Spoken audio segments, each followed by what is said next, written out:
Cek.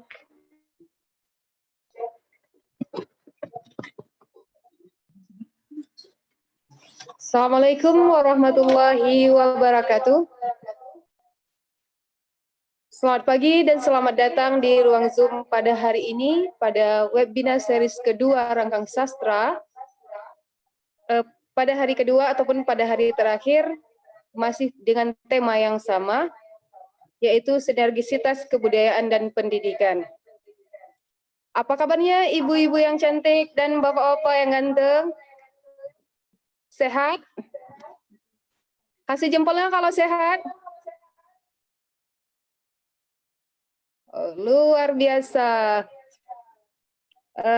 Baik, sebelum itu saya ingin menyapa dulu yang sudah bergabung dengan kita. Ada Pak Marjuki. Mana Pak Marjuki? Jempolnya. Oke, lanjut ada Pak Amiruddin, SPD. Kemudian ada Ibu Nurhayuna.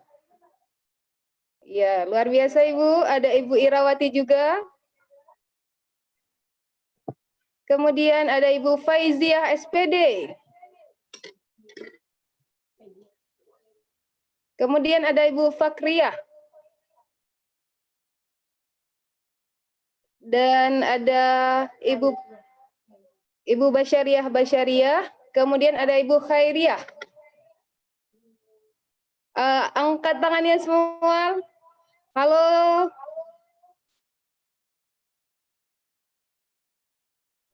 Ya, kemudian ada Ibu Meliza juga. Baik, Bapak Ibu. Hari ini kita kedatangan tamu dari budayawan, ada Kepala Taman Budaya Aceh, kemudian ada Kepala Bidang Pembinaan SD Dinas Pendidikan dan Kebudayaan Kabupaten Biren. Hari ini kita masih membahas tentang pendidikan dan kebudayaan. Sebagaimana kemarin sudah kita tahu bahwa pendidikan itulah upaya untuk mengembangkan potensi fisik, rasa, karsa dari manusia itu sendiri atau peserta didik. Sedangkan budaya itu adalah hasil pemikiran. Jadi peran kebudayaan dan pendidikan itu sangat penting sekali. Karena apa? Budaya itu hanya bisa ditransfer melalui pendidikan, karena pendidikan adalah alat paling efektif untuk mentransfer nilai-nilai kebudayaan. Hari ini juga akan bergabung dengan kita yaitu Bapak Fauzan Santa. Bapak Fauzan sudah bergabung? Lagi on the way. Kemudian ada Ibu Eli Zuarni. Ibu Eli Zuarni sudah bergabung?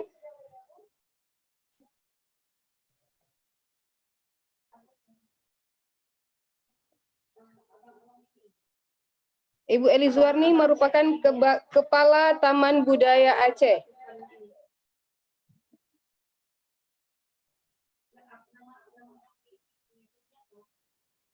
Kami juga informasikan kepada Bapak Ibu untuk mengisi link absen segmen ketiga, karena yang kemarin ada yang lupa isi link absen nomor absen segmen pertama. Jadi kami mohon untuk mengisi absen segmen ketiga, karena kami nanti akan mengecek siapa aja yang berpartisipasi sampai akhir acara. Karena apabila tidak ikut sampai akhir acara, kemungkinan sertifikatnya nanti nggak dikasih. Karena kita ikut bukan hanya untuk mendapatkan sertifikat, tapi juga untuk mendapatkan ilmu pengetahuan. Sebagaimana kemarin kita udah belajar tentang budaya, literasi, kemudian tentang ujian nasional itu bukan tidak ditiadakan, tetapi ditingkatkan, lebih maju lagi, yaitu melalui asesmen kompetensi minimum.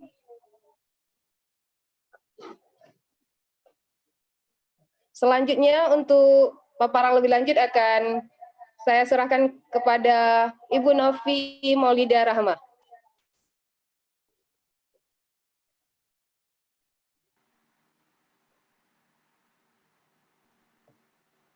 Baik, Assalamualaikum warahmatullahi wabarakatuh, Bapak Ibu yang Kami hormati, terima kasih sudah bergabung dan masih bergabung bersama kami pada hari terakhir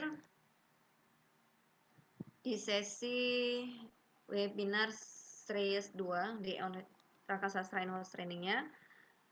Bapak Ibu, sebelum kita mulai ke dalam kegiatan, kami minta Bapak Ibu untuk memanfaatkan fitur-fitur yang ada di Zoom. Jadi misalnya ada yang ingin bertanya, silahkan di kolom chatnya disampaikan, saya mau bertanya, atau bisa dengan memanfaatkan reaction. Ada di situ ada jempol dan raising hand-nya. Saya mau ngecek dulu ini Bang Wik, udah bersama kami, Bang? Yuk, hadir. Iya, baik. Sebagai pembukaan, Bapak Ibu, ada special performance dari Abangda kami. Beliau seorang dosen di ISBI Aceh dan sekarang sedang menempuh pendidikan di teater untuk menyabet gelar doktor teater. Jadi silakan Bang Wik, kami persilahkan waktu dan tempat.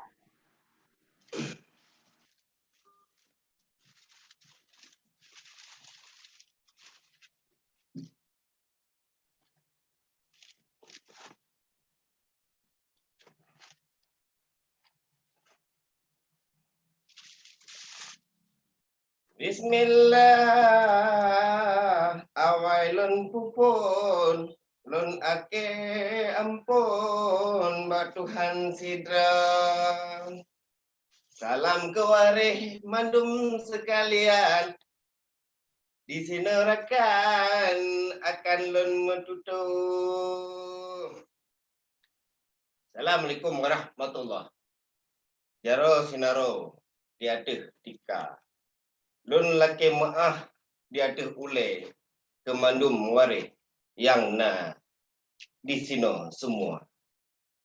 Tema kalinya kita ceritakan tentang seorang anak yang bercita-cita ingin melanjutkan pendidikannya.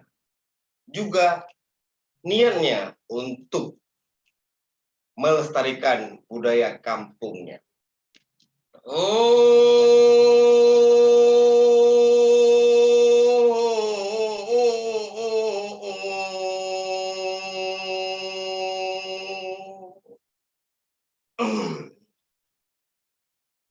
Nama saya Dek Gam, tinggal di kampung pedalaman, pingin sekolah tinggi rupanya.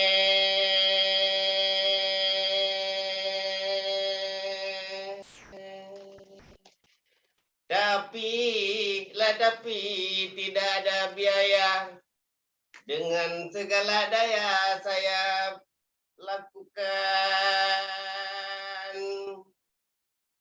Suatu ketika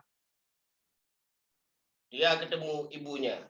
Langsung dia ingin bertanya kepada ibunya, bagaimana caranya untuk bisa sekolah dengan tidak ada biaya.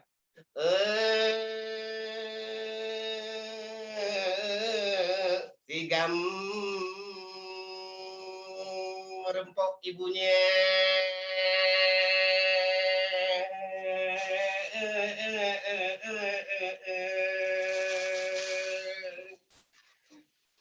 Dagading dang do dadi dadi dading dang dang. Dagading dang di dadi dadi dadi dadang. Dagading dang di dadi dadi dadi dadang. Dagading dang di dadi dadi dadi dadang. Oh mak, saya mau pergi sekolah mak, tapi tidak ada duit. Gimana caranya mak?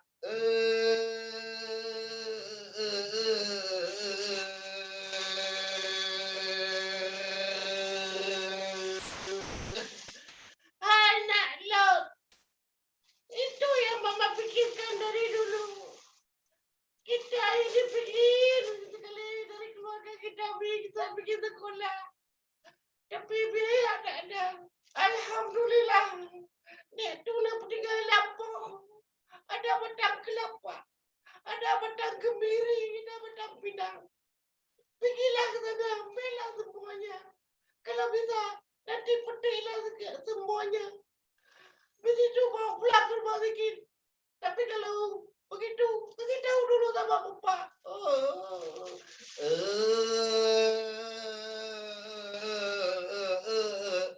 Langsung si Degam ketemu ayahnya. Dagading dang do, dading dadi, dading dang dang. Dagading dang di, dadi dadang. Dagading dang di, dadi dadang. Langsung segera si Degam ketemu ayahnya. Dia ceritakan keinginannya. Ayah, saya ingin pergi sekolah ya. Gimana caranya? Tadi udah bilang sama mama. Mama suruh ketemu sama ayah. Langsung dijawab dengan ayahnya.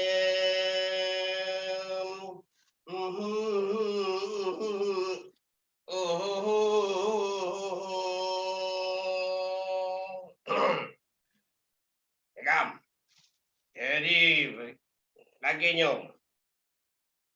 Udah pergi perah lemak.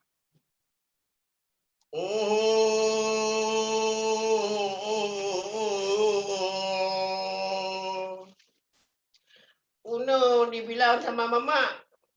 Mama juga ada biaya, tapi dibilang ada lampu nek tu, ada batang pinang di situ, ada batang di situ, ada batang kemiri di situ.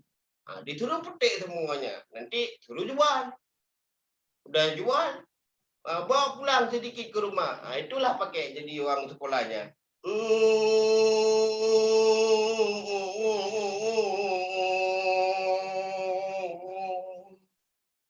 Yan, bar. Tuh lemak begah. Betul. Tadi ayah pun kayak gitu juga. Tak ada duit. Ya, itu ada lampu nek tu. Ambil kelapanya, ambil buah pinangnya, ambil kemirinya. Nanti jual. Setelah jual, itu ada uang belanjanya. Juga nanti tunggu ayah sekali peh rapai dipanggil orang kampung nanti. Kadang-kadang pergi ke kota. Itu ada honornya sedikit.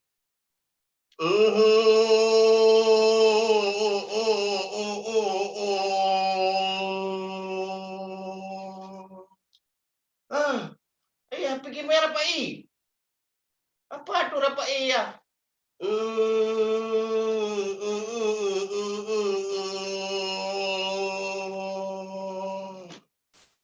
Ya, makanya besok-besok kalau ada ayah pergi main rapai di balai di Menasah itu, dekat-dekat Menasah itu, ikut biar tahu bagaimana cara mengembangkan tradisi. Ini tradisi kampung kita.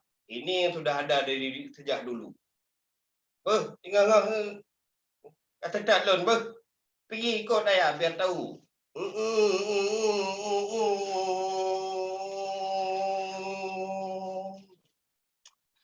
Ya. Jadi cabah lagi ini ceritanya.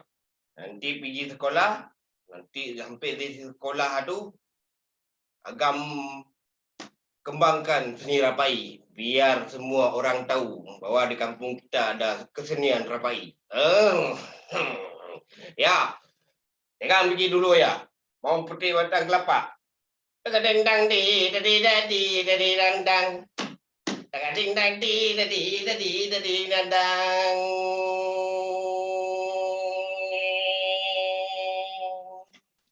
Setelah diambil buah kelapanya, diambil buah pinangnya, diambil buah kemirinya, langsung segera dia pergi ke pasar. Dia jual semua untuk beli kebutuhannya. Dagading dang du dadi dadang. Dagading dang di dadi dadang. Dagading dang di dadang. Dia jual semuanya.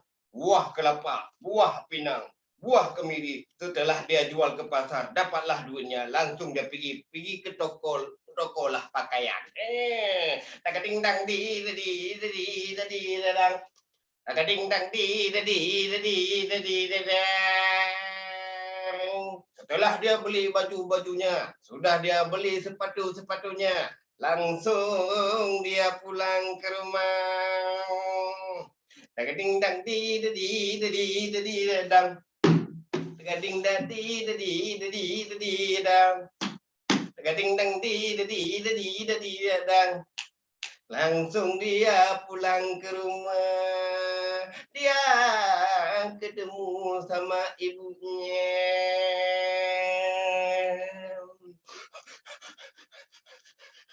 Mak, oi. Kali sudah saya jual semuanya, Mak. Ini udah dapat bajunya, Mak. Ini belanja Mak sikit. Biar besok Ikam pergi sekolah, habis itu kasih tahu sama ibu guru, kasih tahu sama kawan-kawan. Ikam rupanya bukannya sekolah, mau mengembangkan seni budaya, mau hidupkan Rapai di sekolah. Itu, Mak.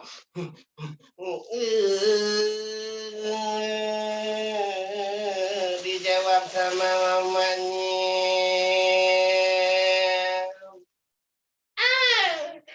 Getia mati wah aku. Nyam, nah budaya adanya kembangnya. Siapa yang belanja? Baik kamu kelakar kemarin-marin pembelanja dah.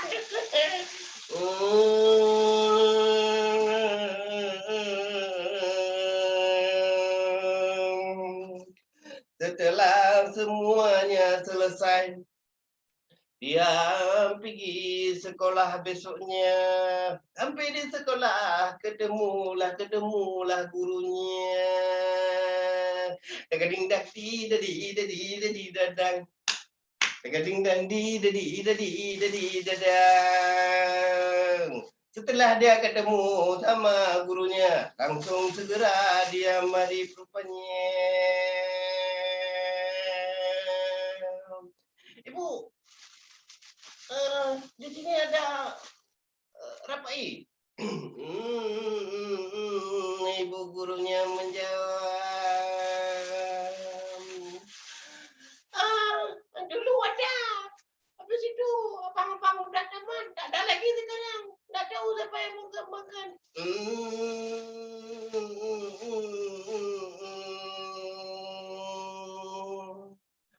Bu, Dekam, Dekam tu pergi pandai Rapai ibu. Dekam udah diajarin, Bu.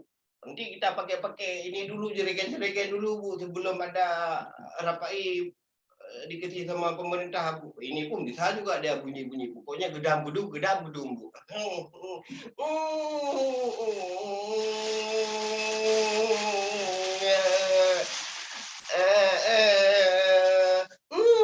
Dekam, kamu kreatif. InsyaAllah kamu masa depan kamu dulu cerah. Boleh. Nanti kita coba. Nanti kalau udah kalian udah kumpul mensapat semuanya, main gerang gedung. Nanti kita coba cari bantuan untuk pengadaan Rapai ya.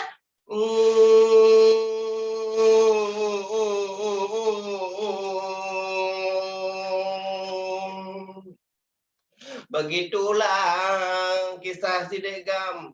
Dia orang kampung, tapi begitulah kemampuan orang di kampung. Apalah daya, semua yang bisa dijual untuk kebutuhan sekolahnya. Di samping itu,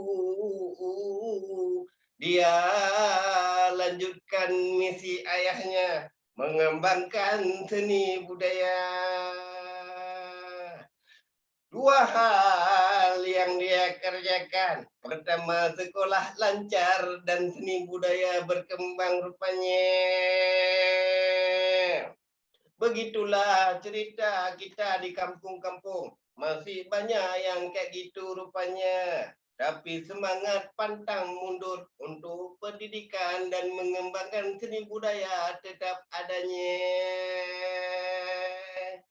Begitulah ceritanya. Di lain hari kita akan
Bang Wik masih bergabung bersama kami?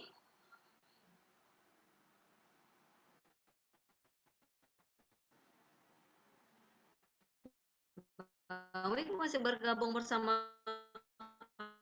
kami? Kita cek dulu Bapak Ibu, sepertinya jaringan di tempat beli. Tadi adalah penampilan Oke, masih. Bang Rashidin MSN. Beliau adalah salah satu seniman Aceh yang sedang menempuh pendidikan. Bang Wik masih? Yap. Oke Bang Wik. Jaringan tadi Bang. Baik, Bapak sekarang Pak Dulna sudah hadir di webinar sastra yang kedua ini, yang kita lakukan 2 hari. Tadi sempat terputus tapi nggak apa-apa, kita masih bisa ngomong-ngomong sama Bang Wik. Beliau adalah salah satu seniman Aceh yang juga seorang akademisi. Kira-kira Bang Wik, setelah tadi ini banyak ibu-ibu yang ngechat nih, PM toh, PM toh, PM toh. Nah, kami mau minta nih Bang Wik, gimana mungkin ada statement sedikit sebelum nanti sampai ke para narasumber. Ada Ibu Eli, ada kita temanya sinergisitas tentang pendidikan dan kebudayaan. Kemarin mungkin Bang Wik nggak sempat bergabung, seharusnya Bang Wik di sesi kemarin karena beliau sedang ada kegiatan di Banda Aceh. Kami juga minta mohon maaf sama Bapak Ibu. Hari ini Bang Wik sudah bergabung sama kita. Mungkin nanti Bang Wik karena kemarin catatannya adalah mengembalikan muatan lokal di kurikulum pendidikan kita karena memang Menteri Pendidikan sedang menggalakkan kurikulum berbasis kearifan lokal. Jadi mungkin ada sedikit penyampaian dari Bang Wik sebelum nanti kita masuk ke sesi pemateri 5 menit Bang Wik. Oke. Assalamualaikum warahmatullahi wabarakatuh. Salam hormat saya buat ibu-ibu, peserta bapak-bapak, peserta webinar Rangkang Sastra. Ya, sebenarnya begini, saya mengapa untuk fokus dengan pendidikan ini, mungkin alasannya ya banyak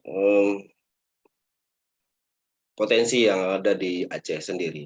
Artinya dari beberapa kegiatan lomba-lomba yang sudah diselenggarakan di Aceh yang difasilitasi oleh negara, FLS, 2N, OSN.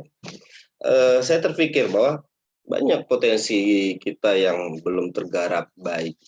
Artinya apa masalahnya? Mungkin masalah ya keterbatasan SDM.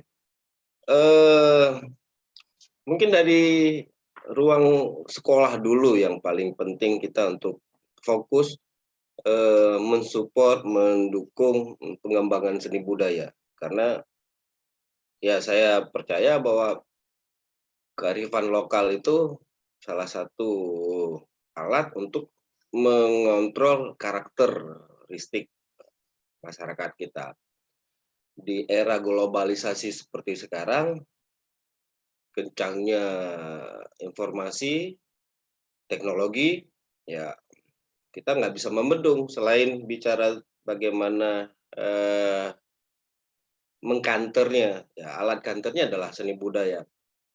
banyak nilai-nilai budaya yang masih tersimpan. Ya, salah satunya tadi yang teater tutur.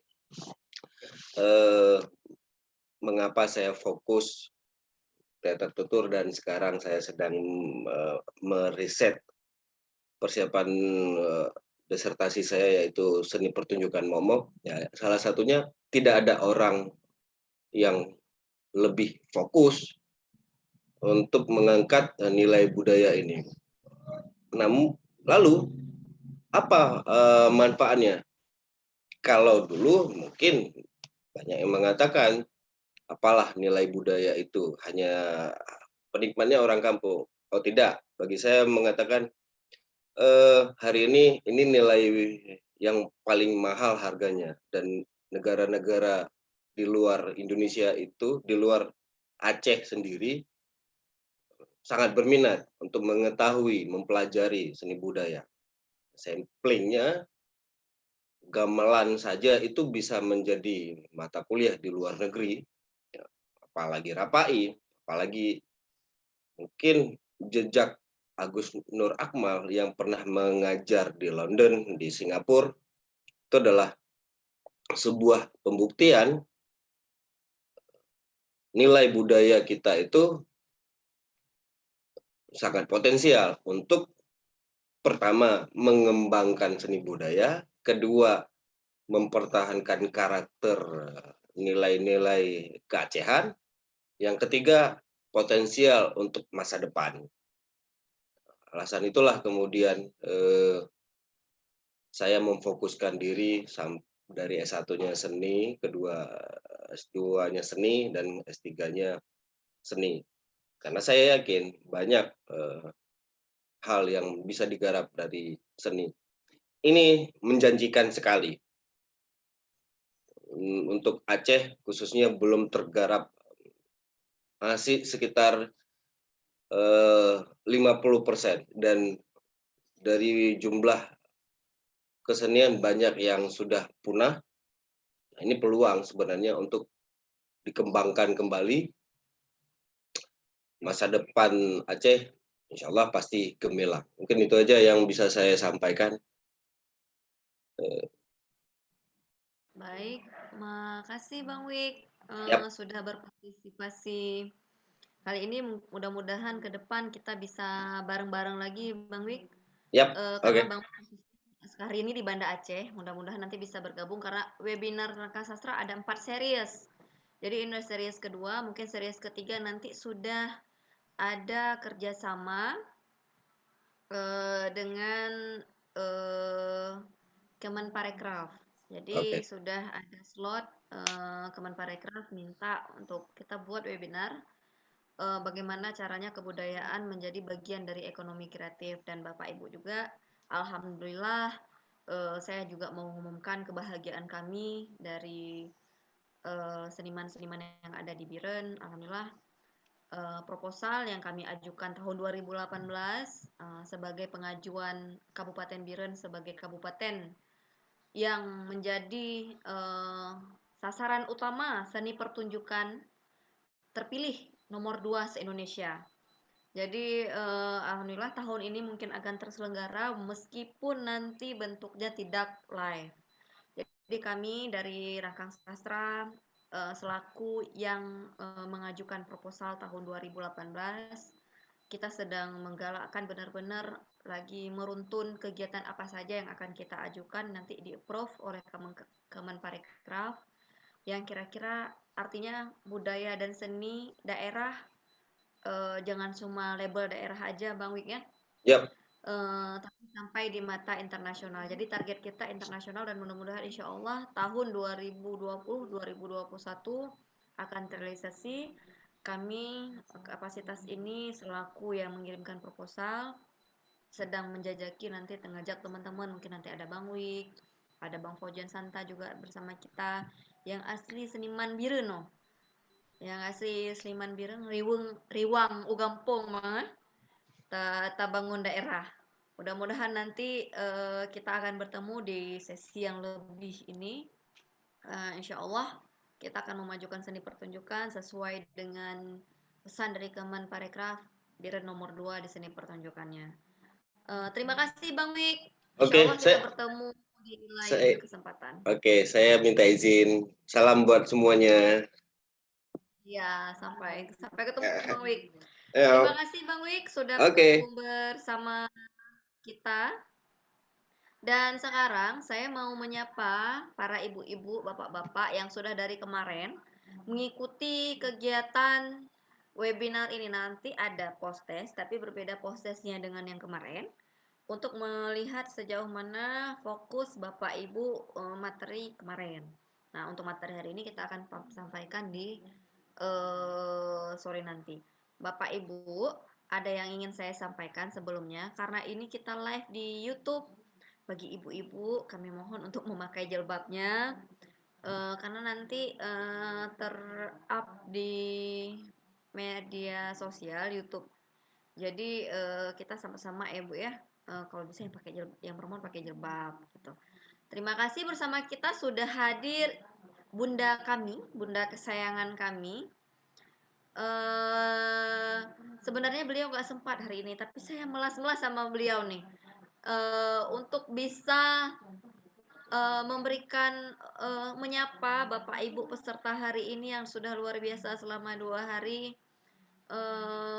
Beliau ini saya tahu dari dulu dari muda memang senang banget dengan seni pertunjukan melalui program-program kreatif, dan hari ini beliau sudah menjadi kepala Taman Budaya kembali, dan ruh Taman Budaya sebagai rumahnya seniman itu akhirnya muncul. Jadi kafe Taman Budaya yang dulunya sepi sekarang jadi semua seniman, musiknya ada, teaternya ada, akhirnya bertatap muka di sana, bertemu meskipun tidak bertemu di panggung secara live. Bunda Eli sehat? Mana nih Bunda Elinya? Kami mau menyapa Bunda Eli. Beliau adalah Kepala Taman Budaya Aceh, Bapak Ibu. Nah, kalau ada yang mau nanya gimana caranya mau tampil di Taman Budaya, kita bisa tanya-tanya sama Bunda Eli. Silakan Bunda.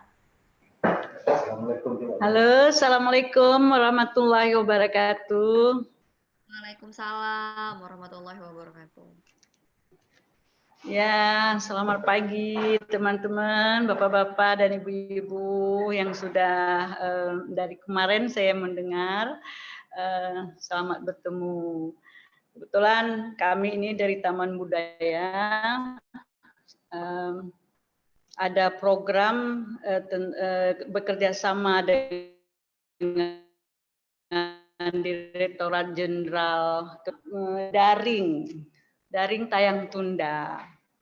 Karena situasi pandemi COVID ini, jadi program kami itu kegiatannya daring.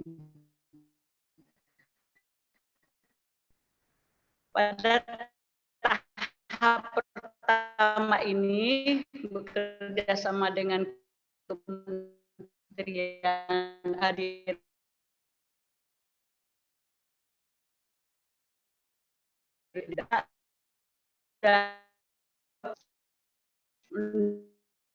dalam itu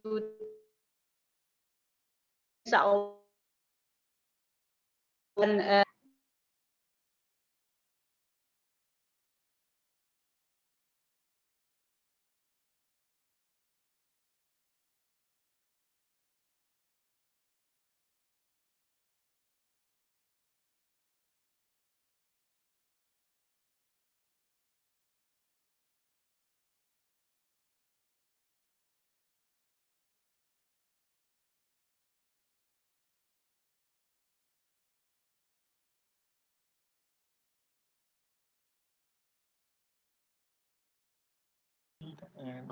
Bunda Eli di unmute, Bun.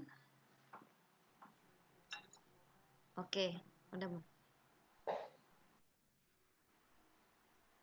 Ya, jaringan ya. Jaringannya ini Bunda. Kalau live streaming ini ya nanti kami juga minta bantuan teman-teman semua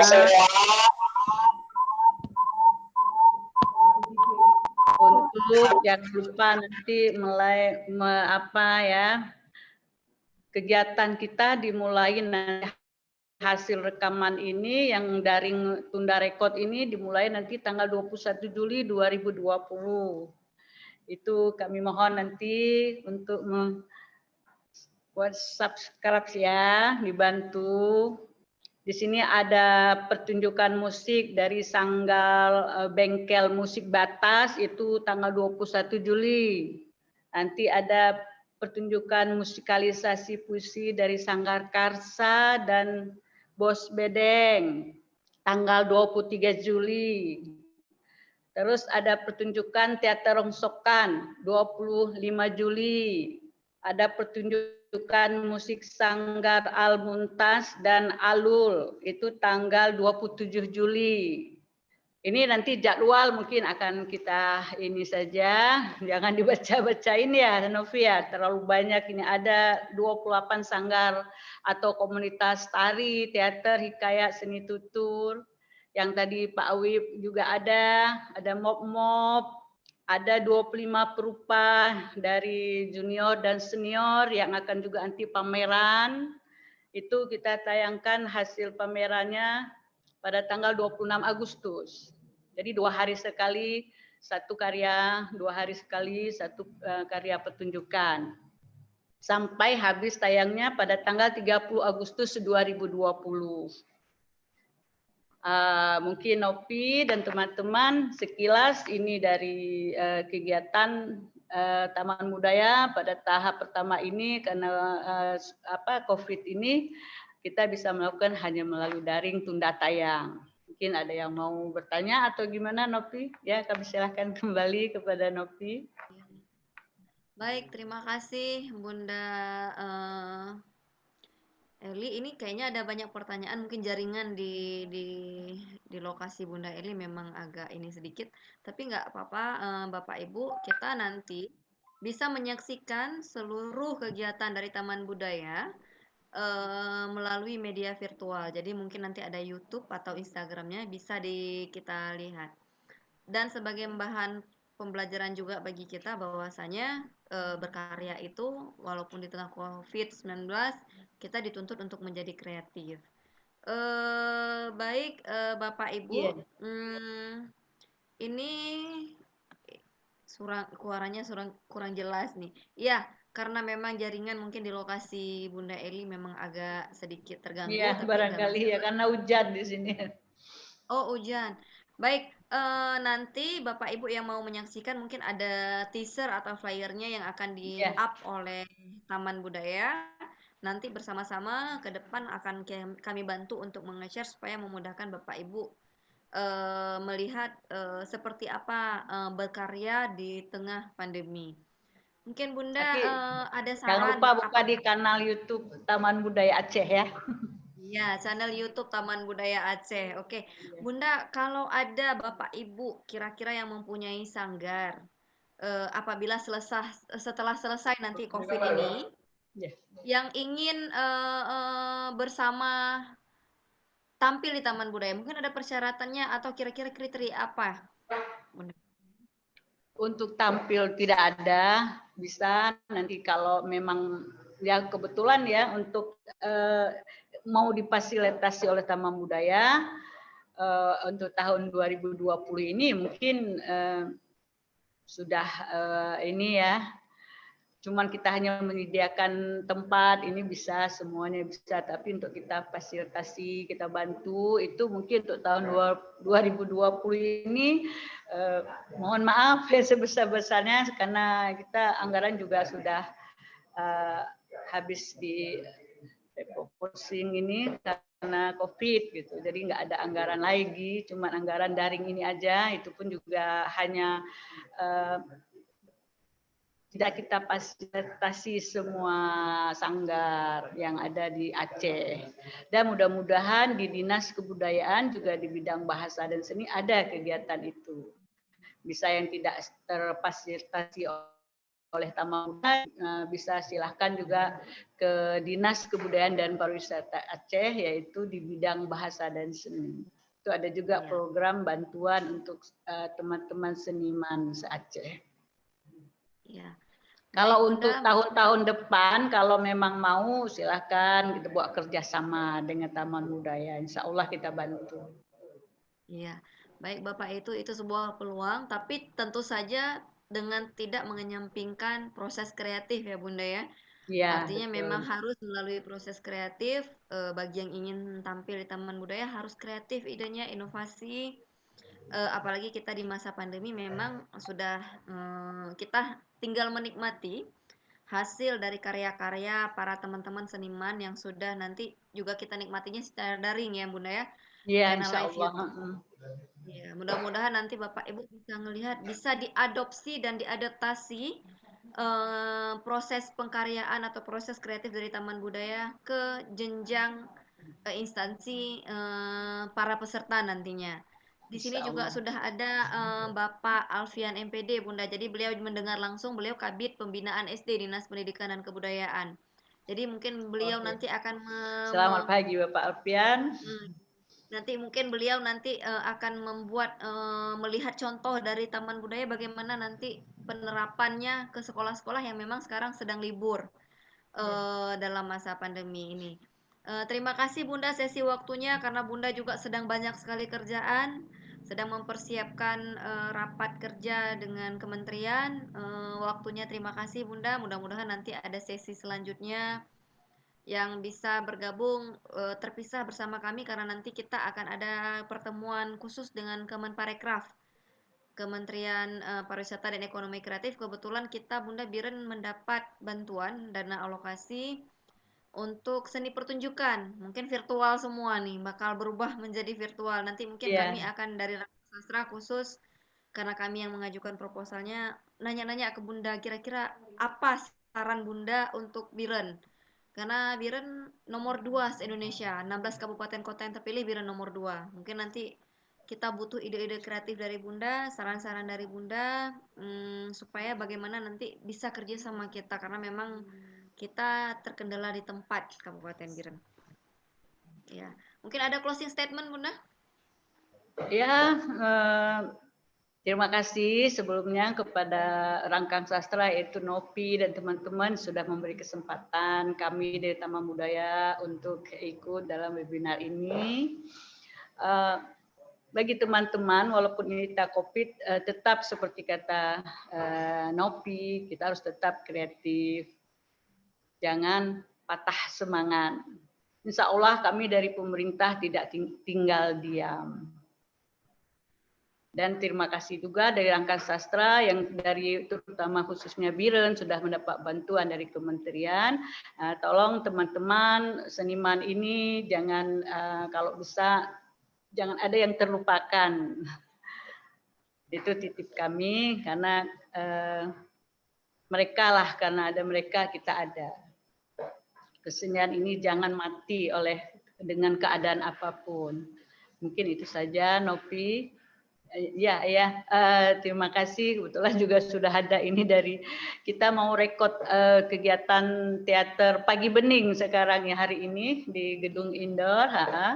Ini ada kegiatan paket Pagi Bening dari Sanggar Kriya Artistika gabungan dari teater Sanggar Rongsokan dan teman-teman yang masih berada di Taman Budaya ini. Itu saja. Lebih dan kurang kami mohon banyak maaf. Billahi taufik wal hidayah. Assalamualaikum warahmatullahi wabarakatuh. Waalaikumsalam. Salam buat Rongsokan Bunda, salam buat Tejo dan kawan-kawan. Boleh, insya Allah. Mereka sudah di gedung. Iya, tengah prepare pertunjukan. Terima kasih Bunda. Ya, Bapak sama-sama. Ibu. Terima kasih Bapak juga. Ibu yang kami hormati, baru saja kita saksikan sesi bersama Ibu Eli Zuarni. Beliau adalah Kepala Taman Budaya Aceh. Sudah memberikan banyak sekali masukan-masukan kepada kita untuk tetap berproses kreatif karena Taman Budaya Aceh adalah rumahnya seniman, rumahnya kami, pelaku seni, pelaku budaya, dan alhamdulillah hari ini pintu Taman Budaya sudah terbuka lebar. Jadi Bapak Ibu yang merasa dirinya seniman jangan ragu datang ke Taman Budaya. Kita nonton sama-sama. Apabila sekarang sedang tidak bisa, kita harus physical distancing atau social distancing, kita bisa memanfaatkan fasilitas daring atau live YouTube Taman Budaya Channel. Bapak Ibu, kita sudah baik Bu Eli, kalau mau live sih kami persilahkan. Terima kasih. Tadi sudah Bang Wik, ada Bunda Eli. Sekarang ada sesinya Bang Fojan Santa. Saya mau ngecek dulu nih. Bang Fojan Santa masih bergabung. Baik, sebelum Bang Fojan Santa memaparkan beberapa pemaparannya, saya ingin berbagi dengan Bapak Ibu video berikut ini.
Baik Bapak Ibu, sudah tadi disaksikan itu sedang dibuka penerimaan fasilitas bantuan kebudayaan bagi Bapak Ibu yang merasa mencukupi kriteria baik itu karya atau fasilitas, silahkan mengajukan proposal di sesuai alamat dan ketentuan-ketentuan yang sudah ditetapkan oleh Kementerian Kebudayaan.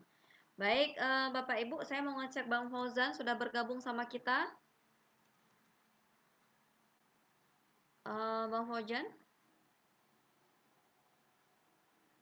Oke, Bang Fauzan, minta tolong di-unmute, Bang.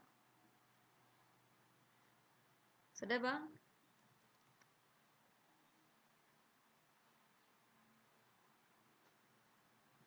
Oke, masih unmute nih, Bang.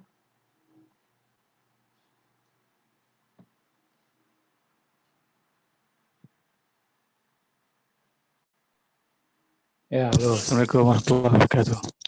Waalaikumsalam warahmatullahi wabarakatuh.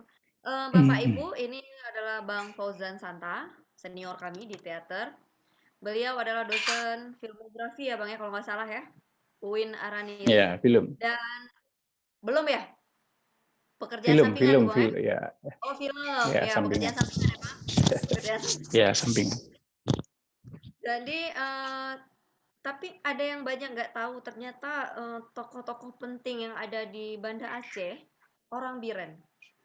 Bang Fojan ini orang Biren Bapak Ibu, tapi jarang pulang ke Biren. Mudah-mudahan nanti hadir membantu Biren dalam meningkatkan kerjasama atau kualitas perkembangan seni budaya yang ada di Biren. Silahkan Bang, kami kasih waktunya.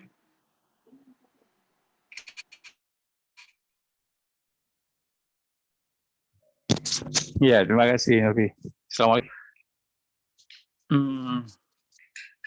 Bisa didengar ya? Bisa Bang. Nah, ya. Alhamdulillah bisa jumpa semua dengan bapak-bapak, ibu-ibu di Biren ya.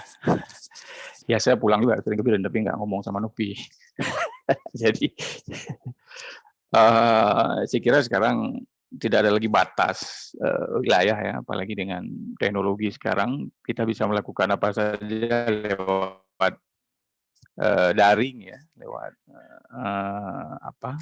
pendekatan teknologi seperti pagi ini kita lakukan. Ini juga bagian dari perkembangan kebudayaan saya kira. Jadi kebudayaan itu berkembang sesuai dengan perkembangan pikiran manusia yang kemudian juga mengubah perilaku manusia sendiri. Jadi ya secara lebih konkret kita lihat bagaimana anak-anak sekarang misalnya dengan anak-anak dulu di dalam proses belajar atau proses berinteraksi bergaul misalnya sebelum ada HP misalnya, sebelum ada media sosial. Jadi tentu ini akan mempengaruhi apa yang kita sebut dengan sikap kebudayaan ya. Jadi bagaimana kemudian melihat tata krama, melihat orang tua, melihat sistem aturan di kampung. Jadi kalau dulu mungkin sangat teratur, mungkin sangat otoritatif, ada satu orang yang dipercaya, saya sekarang mungkin orang lebih percaya YouTube mungkin, lebih percaya apa yang disampaikan di media-media sosial, walaupun kadang-kadang itu hoax ya. Nah, jadi beberapa teman muda yang pernah saya ajak bicara ya mereka kadang-kadang secara jujur mengakui sekarang galau, jadi galau dengan limpahan informasi, limpahan aturan seperti ada otoritas baru, ada kiai baru tiba-tiba, ada tengku baru yang muncul di YouTube atau di media sosial yang mengatakan ini begini ini segala macam dah. Nah ini juga adalah bagian dari perkembangan kebudayaan dan harus disikapi sesungguhnya oleh kita-kita yang berada di sekolah sebenarnya. Nah ini kira hubungan kebudayaan dan pendidikan sebenarnya. Jadi apa yang terjadi di luar pagar sekolah itu secara internal di dalam ruang kelas itu kita harus responsibel sekali sehingga anak-anak itu tidak merasa berjarak dengan kenyataan sehari-hari di luar sekolah. Nah ini problem juga dari dulu. Jadi antara buku, antara mungkin guru, antara pergaulan dalam tembok sekolah itu sangat berbeda dengan yang di luar sekolah. Apalagi nanti berhubungan dengan masalah moralitas. Dalam buku disampaikan begini yang baik, waktu keluar kok yang terjadi sebaliknya misalnya. Nah ini yang menjadi tanggung jawab kebudayaan dari para guru sebenarnya. Terutama memang ya guru kesenian dan guru-guru yang berhubungan dengan mata pelajaran kebudayaan atau kewiraan kalau dulu atau kebangsaan gitulah, pendidikan kebangsaan dan karakter itu. Nah ini yang harus kita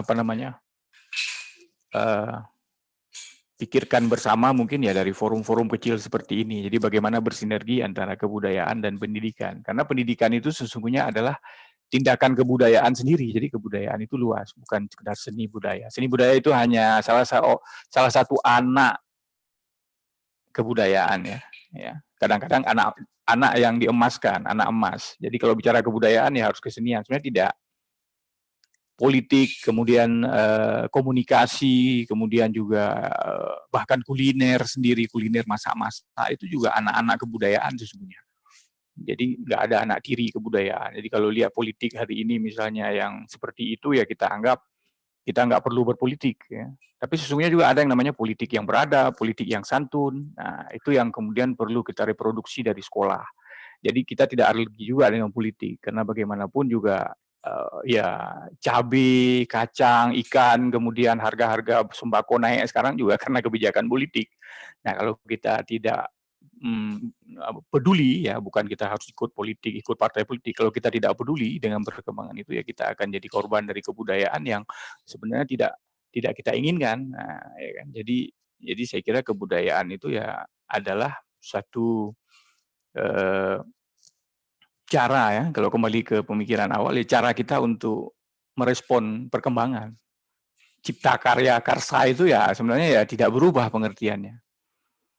Nah, makanya kemudian di Dirjen Kebudayaan sendiri itu ada kemudian sekitar 2 tahun yang lalu itu menetapkan yang namanya Dirjen Kebudayaan sebagai promotornya, kemudian Presiden menetapkan yang namanya Undang-Undang Pemajuan Kebudayaan. Nah, ini undang-undang yang sudah berkarat, sudah berpuluh tahun ditinggal di dalam proses birokrasi di pusat, yang kemudian timbul tenggelam, dan alhamdulillah sekarang ini dalam 5-6 tahun ini muncul kembali dan didukung oleh kawan-kawan di kementerian yang hari ini juga banyak diisi oleh teman-teman yang aktif di komunitas budaya, jadi paham betul bagaimana akar persoalan kebudayaan kita di tingkat yang paling rendah misalnya. Jadi mereka kemudian menyodorkan apa yang disebut dengan Undang-Undang Pemajuan Kebudayaan. Bukan Undang-Undang Pelestarian. Nah, kalau pelestarian itu sudah selesai. Jadi kita melestarikan masjid, melestarikan peninggalan-peninggalan bersejarah. Sudah selesai, artinya kita melestarikan barang mati dan dia tidak punya fungsi ke masa depan. Nah, makanya kemudian punya istilah pemajuan. Pemajuan ini apa? Apa yang jadi peninggalan-peninggalan kesenian, kebudayaan, arsitektur, segala macam, kemudian ya pokoknya apa yang ada di museum kita, segala macam artefak itu punya spirit, ya, punya energi untuk membangun masa depan. Nah, itu disebut dengan sejarah adalah cermin masa depan.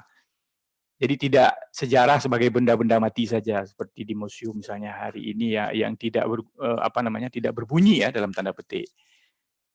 Nah, makanya disebut dengan Undang-Undang Pemajuan Kebudayaan. Artinya yang sudah ada dikembangkan, dimajukan. Ada berapa item saya lupa itu, ada 6 kayaknya.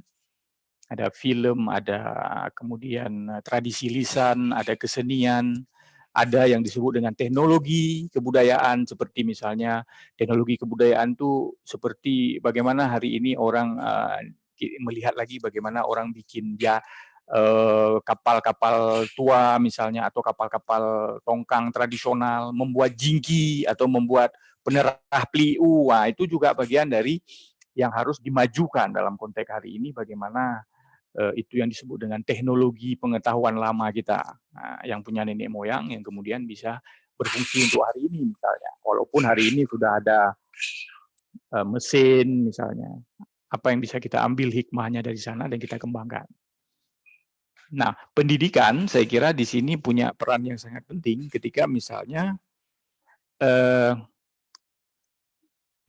muatan lokal kemudian diterjemahkan misalnya di dalam visiting, misalnya anak-anak diajak berkunjung ke sebuah tempat bersejarah, monumen, atau katakanlah makam tengku-tengku atau masjid tua segala macam, dan kemudian di situ kemudian pelajaran atau apapun yang berhubungan dengan benda-benda itu ditransformasikan.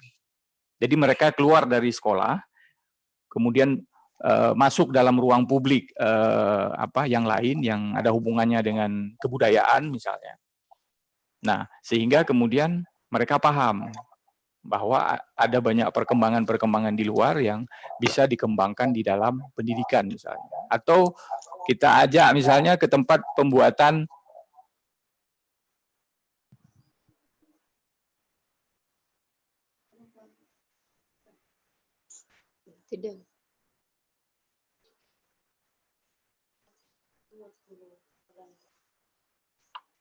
Gitu. Jadi yang disebut dengan pengetahuan para maestro.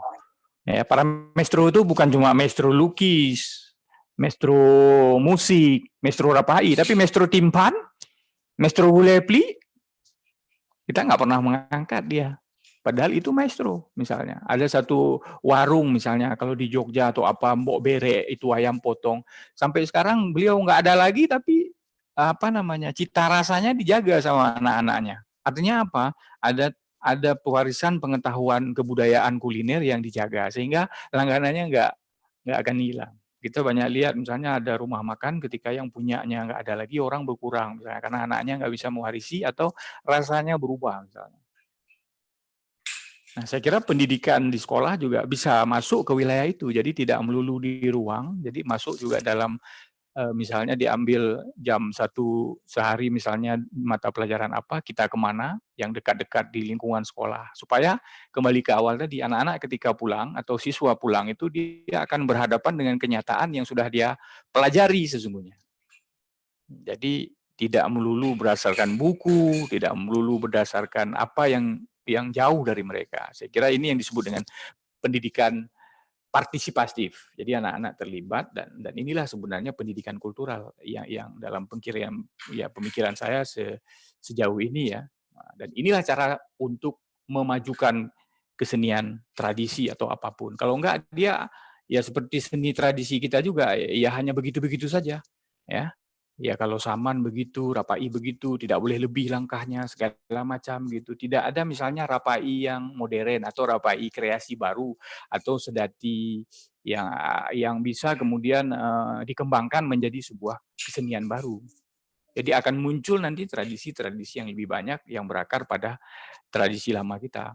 Jadi tidak mengelus-ngelus tradisi lama sehingga mengkilat ditaruh di lemari gitu, tetapi memang mengembangkan. Ya seperti katakanlah kalau teknologi HP hari ini kan orang Cina itu mengembangkan dari penemuan-temuan orang Eropa misalnya. HP-nya dulu besar-besar, tiba-tiba sekarang tipis. Jadi mereka itu yang disebut dengan pemajuan kebudayaan. Jadi tidak berhenti di HP yang segede batu bata itu, tetapi sampai hari ini mereka sudah berusaha bikin HP setipis plastik, bisa dilipat masuk kantong. Itu yang disebut pemajuan kebudayaan. Nah, pendidikan harus masuk ke wilayah itu sesungguhnya. Misalnya ada ilmu pengetahuan alam atau teknologi elektronik di sekolah ya. HP itu dibongkar aja di mana itu di kelas atau di mana diajak ke tempat servis HP atau tukangnya diajak ke sekolah untuk kemudian mengkonstruksi lagi bagaimana sistem kerja HP misalnya untuk jurusan elektronik misalnya. Saya kira di situ sinerginya saya kira. Gitu aja dulu, Nopi, kalau ada diskusi mungkin lebih bagus. Makasih. Oke, baik. Terima kasih Bang Fauzan Santa. Ada tadi sepertinya dari kemarin dengan hari ini pemateri banyak sekali menyebutkan bagaimana kita mengunjungi tempat. Tadi teman-teman panitia sempat tersenyum-senyum ketika dibilang maestro itu bukan cuman maestro tari, maestro lukis, tapi ada maestro timpan ya Bang ya. Itu yang kadang-kadang kita lupakan. Saya masih ingat catatan ketika kami pora itu ada seorang nenek-nenek yang membuat ayam tangkap, tapi di rumah saya mengingat tadi yang Bang Fauzan Santa sampaikan tadi, bahkan itu nyaris terlupakan ya Bang ya, nyaris terlupakan. Baik, saya mau ngecek dulu nih sebelum kita lanjut. Saya mau ngecek, saya mau tanya nih. Tadi Bang Fauzan Santa sudah menyampaikan beberapa gimana pentingnya tentang sudah tidak ada lagi undang-undang sekarang, bukan tidak ada lagi pelestarian, tapi undang-undangnya tidak ada. Jadi sekarang sudah undang-undang tentang pemajuan kebudayaan seperti yang sekarang ini sangat gencar disampaikan oleh Dirjen Kebudayaan Pak Imar. Jadi saya ingin menanyakan kepada salah satu peserta. Saya mau nyapa siapakah yang muncul di video. Nah, ini. Ayo, Bapak Suhendri dari SD Negeri 9 Juli. Bapak Suhendri. Bapak Suhendri bisa dengar kami? Bisa kayaknya nih. Bapak Suhendri? Halo Bapak Suhendri? Pak Suhendri? Tolong videonya dikembalikan ke wajahnya, Pak. Baik, kita sapa yang lainnya ya. Siapa ini? Kalau bisa menjawab nanti dapat hadiah. Siapa yang akan muncul? Yang mana?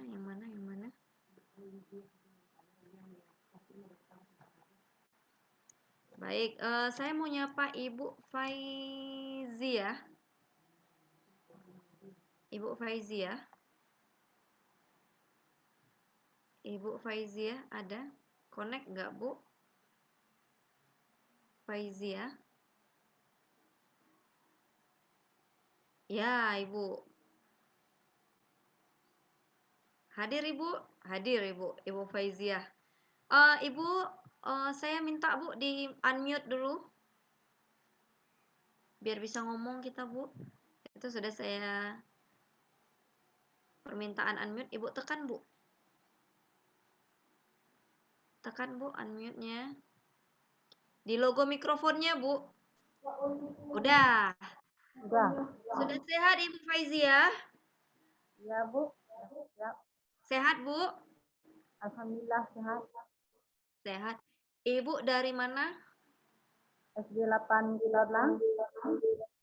SD 8 Kota Blang. Ibu Faiziah ini kami lihat panitia selalu memantau Ibu selalu fokus dalam materi. Serius, mencatat. Ini luar biasa Ibu Faiziah ya. Mudah-mudahan besok dapat door prize nih. Jadi on time. Salah satu peserta yang paling ini ya dalam sesi webinar kita kali ini. Ibu Faiziah, ada pertanyaan dari saya, Bu. Sebelum saya mengizinkan Ibu bertanya kepada Abangda Fauzan. Ibu masih ingat nggak Bang Fauzan dari mana? Kurang jelas, Bu, suaranya. Suaranya kurang jelas, Bu ya. Ini udah? Ya, putus. Putus-putus. Kalau gitu silahkan Ibu jawab, Bu, di kolom chat. Siapa Bang Fauzan Santa dari instansi mana, Bu? Mana? Nggak kedengaran, Bu. Pemateri kita, Bang Fauzan Santa, itu berasal Ya. dari mana? Oh, Fauzan Santa. Ya, masih ingat, Bu? Dari Biren, Bu. Iya, dari Biren. Maksudnya instansinya dari mana, Bu? Instansi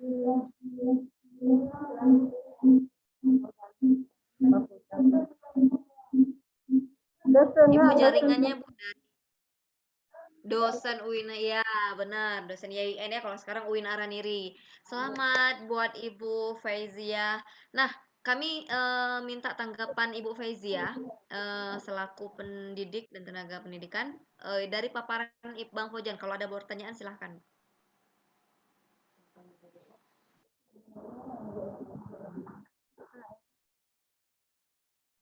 Gimana, Bu?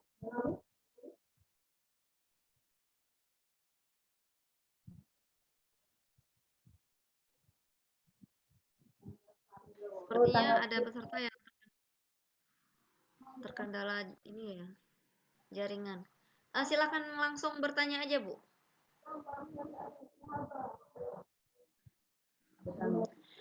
Ibu kayaknya berdekatan dengan peserta yang lainnya, Bu ya. Kasih jarak, Bu, karena agak swing itu.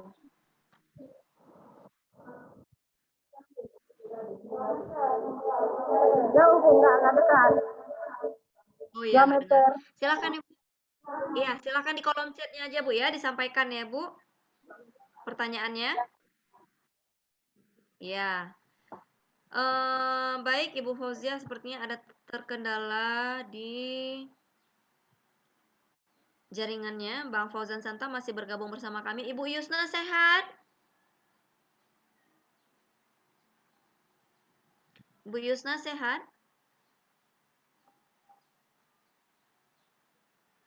Kita mau nyapa lagi, ada yang ingin bertanya. Ibu Salima Zahra. Oke. Baik, ini Bang Fauzan Santa ada pertanyaan dari Bang Fauzan Santa masih bergabung nggak bersama kita?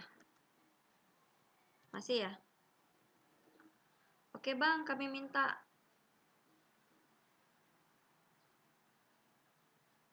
Ya, Ya, Bang Fauzan, ini ada pertanyaan Bang. Videonya Bang. Video Abang mati nih. ya. Ini ada pertanyaan Bang, bagaimana dari Pak Azwani nih?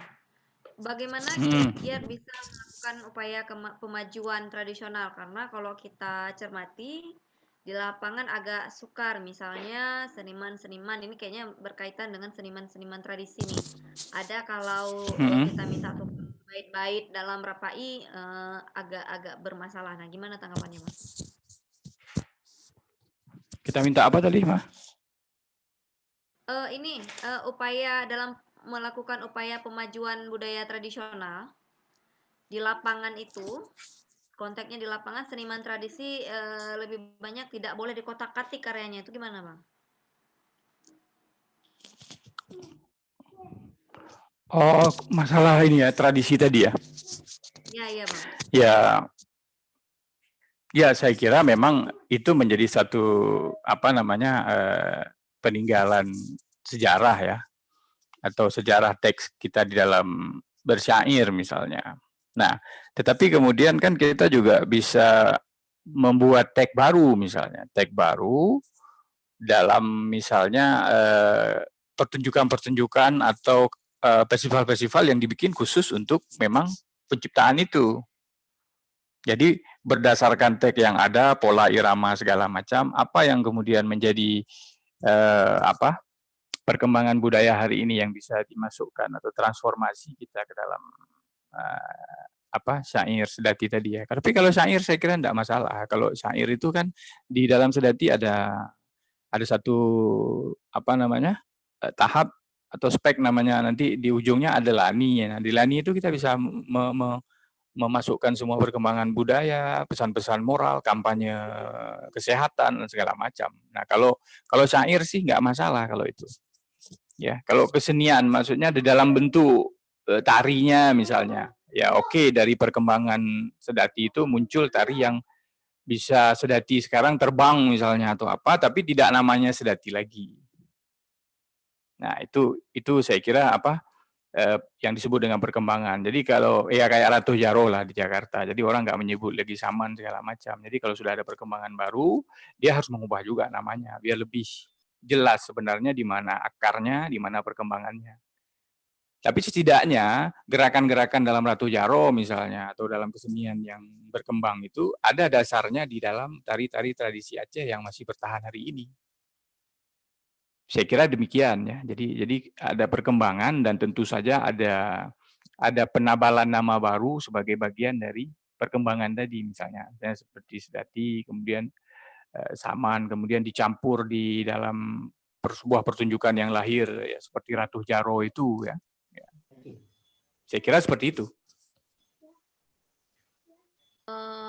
Baik, terima kasih Bang Fauzan. Itu tadi tanggapan dari Bang Fauzan Santa. Saya mau menyapa Pak Muradi. Pak Muradi,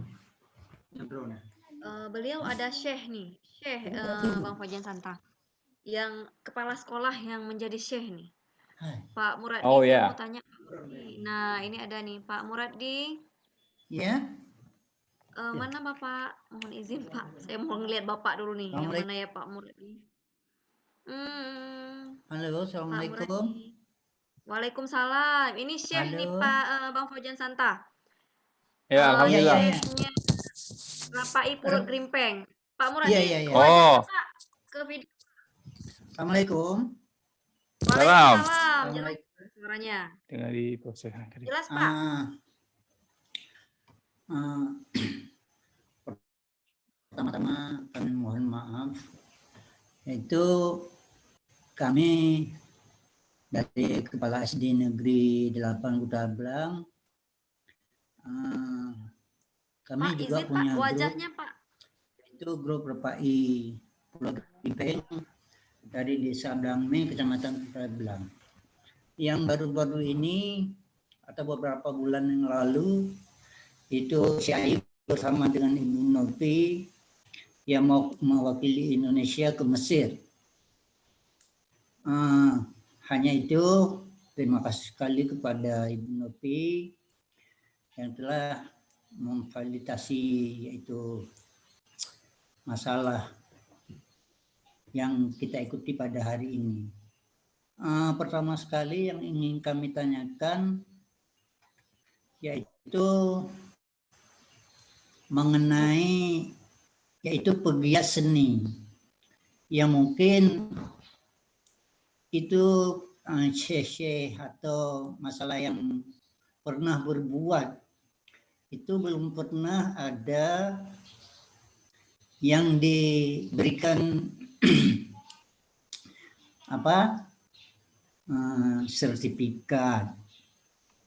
Itu mohon penjelasan daripada Bapak agar ke depan ini saya mohon kepada pegiat-pegiat seni itu mohon dilihat, karena tanpa orang itu yang mungkin seni yaitu bukan SPI saja dan yang lainnya itu mohon diperhatikan, Pak. Kayaknya kayak Bapak Gubernur itu Bapak siapa yang dari PD itu? Ibrahim Hasan. Bapak Ibrahim Hasan itu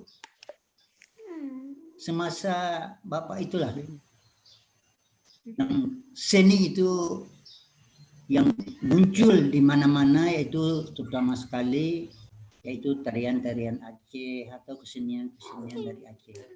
Itu kami mohon kepada Bapak itu mohon ke depan yang pegiat-pegiat seni ini mohon diberikan bukan masalah uang nih Pak ya sertifikat lah untuk ke depan, karena pegiat-pegiat seni ini ya bekerja sendiri-sendiri mungkin. Itu harapan daripada kami, yaitu mohon pertolongan daripada Bapak, semoga kedepannya pegiat-pegiat seni kayak Ibu Novi ini mohon penghargaan lah. Itu saja Pak. Atas pertanyaannya kami mohon maaf, mungkin banyak kurang daripada lebihnya. Ya mohon maaf. Saya kira bila taufiq wal hidayah. Assalamualaikum warahmatullahi wabarakatuh. Waalaikumsalam. Waalaikumsalam warahmatullahi wabarakatuh. Terima kasih Syekh Muradi. Saya enaknya panggilannya Syekh Muradi nih. Terima kasih Pak.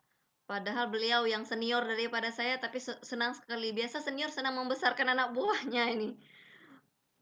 Terima kasih Syekh Muradi.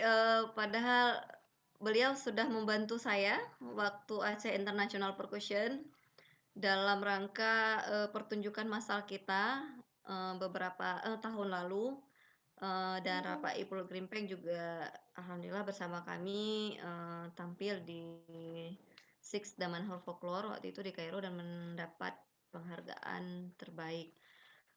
Mungkin nih Bang Fojan bisa ditanggapi Bang tadi unek-unek dari Syekh Muradi selaku pegiat seni tradisi. Silakan Bang. Ya, saya kira terima kasih Syekh. Itu memang kalau dalam istilah sastra itu soliloquy ya, jadi menyanyian di tengah padang ya. Ya nggak bisa kita pungkiri memang Gubernur Ibrahim Hasan itu punya terobosan kebudayaan 10 terobosan pada saat itu, sehingga puncak-puncak kebudayaan di Aceh itu kita bisa nikmati bersama. PKA 3, MTQ, ya, festival Baitur Rahman, semua itu melahirkan tokoh-tokoh besar dalam kebudayaan dan kesenian Aceh yang kemudian bisa berkiprah di tingkat nasional. Ya. Di samping juga banyak seniman Aceh yang sudah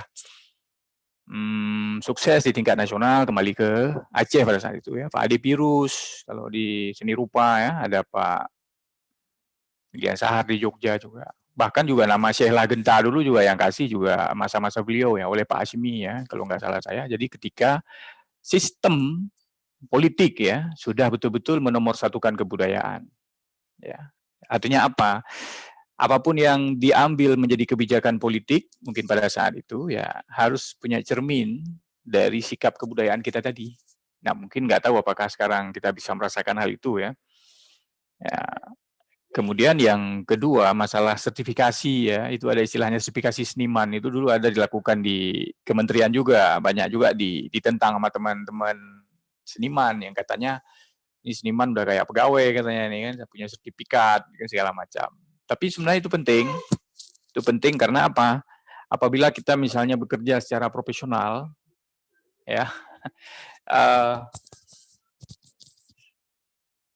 orang-orang bertanya tentang kapasitas kita. Misalnya saya jadi sutradara film atau sutradara teater, itu kementerian hari ini minta setidaknya kamu pernah bikin workshop, pernah mengampu mata kuliah drama atau apa yang kemudian bisa menjadi rujukan mereka secara profesional hari ini.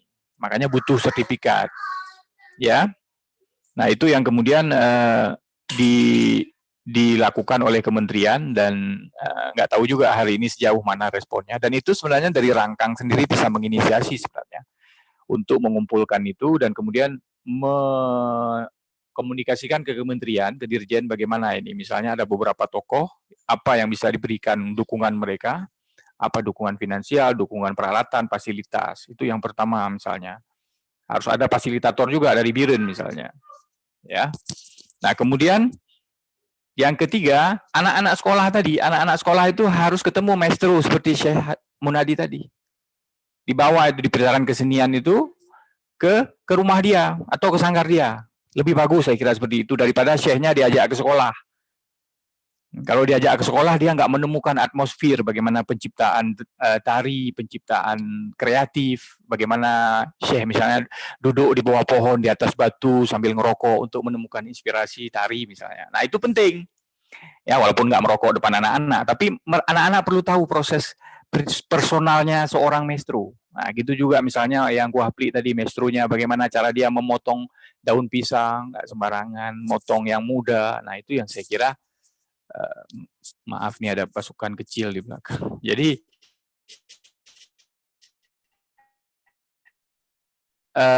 itu yang bisa saya buat tahu yang sudah pernah.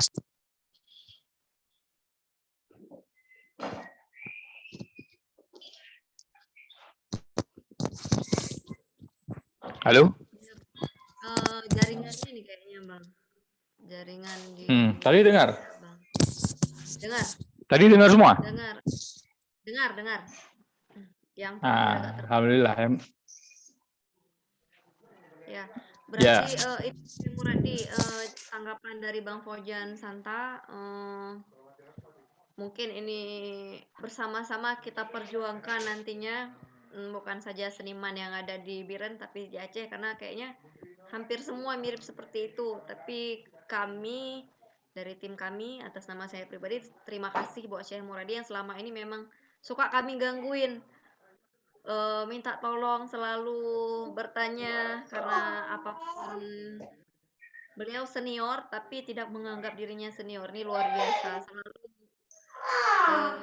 kami yang muda-muda ini kalau capek lihat beliau aja udah kemarin ketika Pak Muradi masuk, senang sekali berarti alhamdulillah kegiatan ini diapresiasi oleh seniman.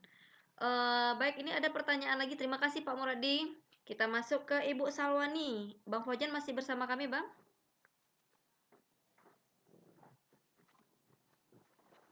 Oke, Bang Fojan masih bersama kami. Ada Ibu Salwani, Bang Fojan dari Aceh Tengah. Dari Aceh Tengah, beliau bertanya usaha apa yang harus dilakukan terutama tenaga pendidik agar generasi muda yang saat ini dapat meminati budaya-budaya asli yang ada di daerah-daerah kita.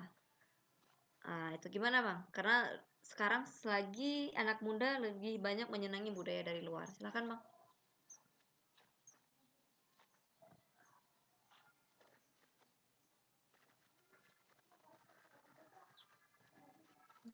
Sudah Bang.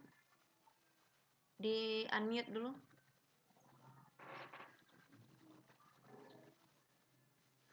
Oops. Belum ya?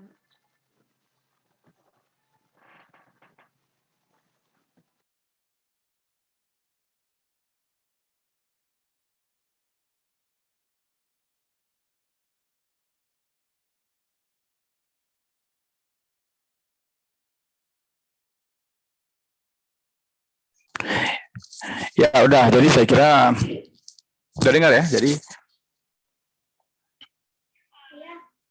halo. Bang, dengar. Jadi saya kira jawabannya seperti yang sudah saya sampaikan tadi, bagaimana kebudayaan lokal kita ini bisa bersaing dengan kebudayaan global sebenarnya. Kita nggak bisa nahan juga dengan perkembangan teknologi hari ini, anak-anak nggak bisa mengakses HP misalnya, nggak boleh ini, nggak boleh itu, mereka akan tetap bekerja, bergaul, atau berafiliasi dengan gadget itu, dengan gawai. Nah, segala macam informasi dunia masuk lewat situ. Nah, satu kekayaan khazanah lokal kita itu harus dibikin dalam format YouTube atau dalam format-format digital yang anak-anak bisa nonton di HP. Ya, itu satu. Ya, jadi nggak bisa kita kemudian melarang mereka HP terus kita kemudian memberikan sesuatu yang lokal yang tidak mereka sukai misalnya secara paksa gitu kan. Nanti salah-salah kita kena undang-undang kekerasan anak pula nanti ya. Nah, tapi bagaimana tokoh-tokoh kemudian dengan mengajak beberapa anak yang peduli misalnya merekam kebudayaan itu atau apa saja kebudayaan ritus, upacara turun ane atau apa saja ke dalam YouTube. Nanti semua orang seluruh dunia akan belajar kebudayaan Aceh, kebudayaan Gayo itu lewat YouTube. Saya aja sekarang mau ngikat tali pancing aja itu udah lupa, saya buka YouTube. Saya aja mau mengikat sesuatu hal yang agak sulit zaman pramuka dulu, saya buka YouTube, semua ada di situ. Jadi kita nggak bisa menghindar dari situ. Kebudayaan kita harus terformat dalam teknologi digital. Jadi kita yang tua-tua ini, yang generasi yang lahir tidak di zaman perkembangan HP ya harus beradaptasi. Kalau nggak kita akan punah seperti dinosaurus. Artinya punah di sini ya nggak didengar sama anak-anak. Jadi yang selamat dalam seleksi alam itu yang bisa beradaptasi. Ya itu hukum teori biologi ya. Nah, termasuk juga penggiat kebudayaan, termasuk kebudayaan sendiri. Kebudayaan yang tidak sanggup beradaptasi hilang. Banyak sekali kebudayaan Aceh, kebudayaan Gayo itu, yang kemarin baru hidup lagi, Sining itu sudah mau hilang. Karena nggak bisa beradaptasi. Karena nggak ada yang mencoba membawa ke anak-anak dengan kebudayaan mereka hari ini misalnya. Nah, itu yang pertama. Yang kedua, ya bagaimana kemudian kembali ke yang tadi, anak-anak sekolah dibawa ke atmosfer, ke khazanah di mana tarian itu atau khazanah lokal itu yang perlu dilestarikan. Apa misalnya? Banyak sekali itu. Nah, banyak sekali khazanah lokal kita, dari makanan, dari apa saja, bawa anak-anak ke sana, baik ekstrakurikuler ataupun di dalam program reguler sehari-hari sekolah. Bawa, ambil waktu, jangan melulu dalam kelas. Jangan melulu ambil buku tunjukkan. Nah, syukur ada proyektor di kelas, konekkan ke YouTube, buka di depan mereka. Mungkin mereka agak lebih senang sedikit karena di luar sekolah mereka setiap hari bergaul dengan benda itu. Dengan TikTok, dengan legend mobil. Nah, bagaimana legend mobil itu isinya itu orang nari saman misalnya sambil nembak-nembak misalnya. Nah, itu yang dipraktekkan di Korea. Hari ini ada drakor. Jadi Korea itu menginvasi dunia dengan kebudayaannya itu serentak. Jadi filmnya masuk, kemudian K-pop-nya masuk, drakornya masuk ke seluruh dunia. Mengalahkan Cina, mengalahkan Jepang, Amerika hari ini. Nah, kita harus belajar dari sana. Jadi kebudayaan itu harus serentak masuk. Sekarang sudah banyak warung-warung Korea itu, apalagi itu. Nah, itu juga invasi kebudayaan. Nah, kita mempertahankan Gulepli, tidak merawat misalnya, tidak memperkenalkan Gulepli ke anak-anak misalnya. Ya hilanglah. Tidak memperkenalkan tokohnya misalnya. Tidak kemudian pada akhirnya menumbuhkan kecintaan mereka terhadap kebudayaan. Nah, kan tak kenal maka tak sayang maka tak cinta. Jadi bagaimana mengenal secara mendalam itu? Seperti orang ya sehari-hari gitu mengenal orang-orang yang kita kasihi ya. Bagaimana kebudayaan itu menjadi bagian yang kita kasihi dan kemudian anak-anak itu mencintainya. Dan saya kira walaupun ada serangan budaya apapun dari luar, mereka akan tetap beradaptasi. Ya bagaimana nanti ada TikTok tapi pakai pakaian sedati misalnya, atau game-game di HP itu kemudian diproduk oleh anak-anak Aceh yang suka teknologi dengan gambar-gambar khas Aceh misalnya, seperti di Jawa Barat ada Kabayan, kemudian ada si Unyil hari ini pun yang kita nonton zaman kita sudah dibikin digital hari ini, kartun. Nah itu saya kira jalan yang bisa kita tempuh sebenarnya. Gitu aja sih. Baik, Bang Fojan Santa, bersama kita sudah bergabung Bapak Alfian MPD, beliau Kabid Pembinaan SD di Kabupaten Biren. Ya. Di mata pelajaran Mapel SD itu ada SBDP, Seni Budaya. Kira-kira ada masukan nggak dari Bang Fojan Santa selaku seniman, budayawan, dan kemudian akademisi untuk bagaimana menginisiasi program-program belajar di tingkat pendidikan? Apa tadi? Mata pelajaran apa? SBDP, Seni Budaya. Saya juga kadang-kadang baru-baru ini juga agak sedikit paham dengan kurikulum anak-anak ini ya. Nah, saya di rumah bawa buku ya, jadi kurikulum 13 ya, jadi integratif namanya ya. Jadi dalam satu mata pelajaran atau itu mengandung banyak unsur. Saya kira itu juga hal yang menarik, artinya dalam satu peristiwa, dalam satu konteks pelajaran ada FPDP-nya misalnya, ada bahasa, ada matematika, ada Pancasilanya di situ, sila ketuhanan misalnya dalam konteks misalnya ayam berkokok misalnya kan. Nah, jadi saya kira masukan saya ya seperti saya bilang tadi, memang kemudian guru harus kemudian membebaskan dirinya. Guru itu apalagi kelas 1 sampai kelas 4 saya kira, kelas 5 itu harus jadi seniman. Dalam tanda petik. Ketika harus nyanyi teko-teko-tek, anak ayam turun, dia harus betul-betul menghayati itu. Setidaknya pahamlah iramanya, suaranya agak sedikit dibagus-baguskan walaupun dia bukan penyanyi. Jadi kelas 1 sampai kelas 4 guru itu harus dilatih, di-training untuk menjadi seniman. Dalam tanda petik, walaupun beliau itu tengku, walaupun beliau itu mungkin ibu rumah tangga atau mungkin punya hobi yang lain. Tapi cara penyampaiannya ini saya kira harus pendekatan kesenian. Jadi misalnya pernah dulu saya training beberapa tempat awal-awal tsunami dulu, misalnya menjelaskan matematika itu dengan durasi waktu misalnya, dengan mobil balap misalnya. Contohnya sederhana, anak kelas 1, kelas 2 gitu. Jadi saya kira mereka bisa menjumlah 60 menit satu mobil, yang mobil yang lain 1 jam. Bedanya apa? Nah, misalnya contoh konkret seperti itu. Nah, yang saya kira penting ya itu tadi, artinya bagaimana guru itu membebaskan diri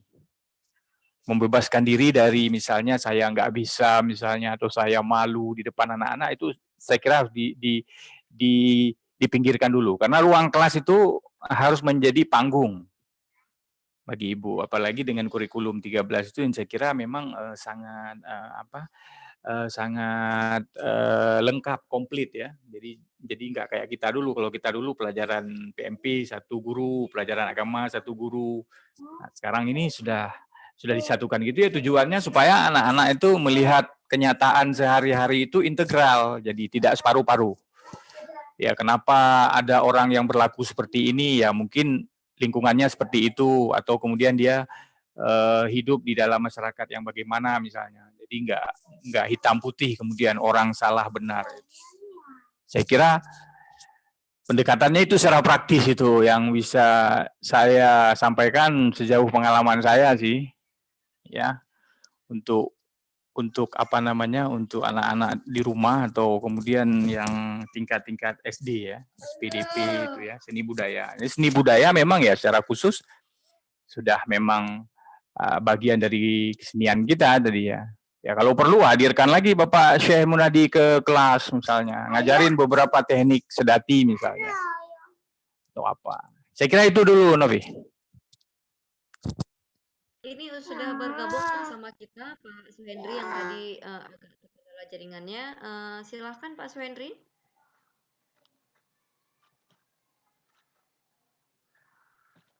Baik Pak Suhendri, mohon di unmute. Saya sudah mengizinkan unmute.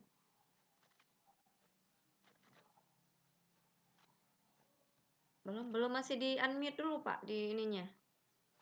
Di device-nya di unmute dulu. Ya, oke lagi Pak. Katakan lagi Bapak. Halo. Ada tanggapan dari Pak Suhendri? Assalamualaikum, gini Bu. Maaf tadi udah dipanggil tapi saya mungkin lagi kurang fokus. Sebenarnya mau tanya gini Bu, ini lebih ke Pak ya, Pak Fauzan ya, tapi lebih kepada pengalaman Pak ya, pengalaman saya mendidik gitu. Jadi saya basicnya sebagai guru kelas, guru SD gitu. Dan semua mata pelajaran kebanyakan mata pelajaran saya pegang mulai dari IPA, IPS dan sebagainya. Yang penting guru kelas lah gitu. Cuma untuk SPDP sendiri kesenian, jujur untuk saya sendiri bukan nggak ada Pak ya, tapi kurang keahlian. Dalam artian mungkin bisa beberapa, cuma tidak terlalu sempurna, apalagi seperti syair-syair, seperti tarian-tarian gitu Pak kan. Yang ingin saya tanyakan Pak, selama ini yang saya terapkan di sekolah atau pembelajaran untuk mengenal budaya tentang Aceh sendiri lebih kepada melewat video gitu Pak, melihat video. Jadi kira-kira apakah cara saya ini benar atau kalau kekurangan sudah jelas Pak ya, karena kan seperti tarian itu kan perlu juga seperti gerakan, cara gerakannya, nyanyiannya dan sebagainya. Cuma untuk saya sendiri nggak ada keahlian gitu Pak. Mungkin nggak ada ke bidang seni gitu Pak kan. Yang jadi yang saya ingin Bapak memberikan saran tuh bagaimana seharusnya saya menyikapi dalam pembelajaran tersebut. Apakah saya harus mengundang orang ke sekolah? Karena jujur kalau mengundang ke sekolah mungkin bisa. Cuma memang harus disetting lagi waktunya. Karena mengingat sekolah saya sendiri letaknya itu lumayan jauh dari perkotaan gitu. Dan saya sendiri pun untuk mengenal orang-orang yang ahli dalam bidang kesenian bertarian ada saya kenal, cuma mungkin belum sempat saja Pak. Nah, itu saja mungkin Pak. Saya cuma minta sarannya bagaimana gitu. Apa cara yang selama ini saya berikan memperlihatkan kesenian budaya Aceh hanya melihat video itu benar atau masih kurang gitu Pak. Terima kasih Bu. Ya, saya kira memang itu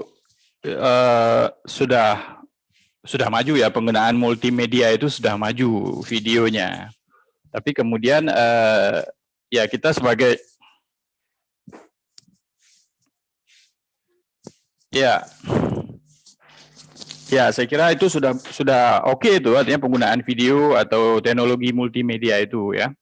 Ya kemudian bisa membantu kita juga yang memang bukan seniman dan apa namanya, anak-anak bisa melihat secara langsung dari profesional-profesional yang terekam dari video itu. Nah, persoalannya ya anak-anak kemudian juga bertanya atau kurang paham, dan kemudian ya tugas kita untuk memberi pemahaman itu kalau memang video tidak memberikan lebih dari itu. Nah, kalau masalah mendatangkan orang dan siapapun ke dalam sekolah, Ya itu tergantung bagaimana kita melihatnya. Kalau memang kita bisa menjelaskan untuk anak-anak kelas 1 sampai kelas 3, kelas 4 dengan bahasa yang sederhana dan kita rasa cukup, ya tidak perlu. Video itu sudah cukup kemudian untuk memberikan gambaran secara audio dan visual. Ya, saya kira memang ini proses karena tidak semua guru memang seniman, tetapi paling tidak dia kan pernah pernah kita ya harus gimana saya membahasakannya, kita harus betul-betul memang ikut anak-anak. Misalnya kenapa anak-anak terlalu banyak diam segala macam, ini cara kita bagaimana untuk membangun mereka supaya segar, mereka berinteraksi, bereaksi. Nah itu sebenarnya juga tugas seniman. Kita anggap anak-anak penonton. Jadi kita ini menjadi seorang aktor yang membuat anak-anak bisa sedih, menangis, terharu, bertanya. Nah, itu adalah kerja seniman, saya kira. Kalau sejauh yang lain belum. Saya kira itu dulu. Oke, baik Bang Fojan yang sudah membagikan tadi beberapa hal terkait proses kreatif kita mengajar di banyak nih guru SPDP saya lihat bergabung di kita. Baik, sebentar lagi kita akan sebelumnya mungkin ada closing statement Bang Fojan. Kita minta closing statement dulu dari Bang Fojan Santa. Mungkin ada sedikit tanggapan lagi, kemudian closing statement karena sebentar lagi kita akan masuk ke sesi berikutnya. Silakan Bang Fojan.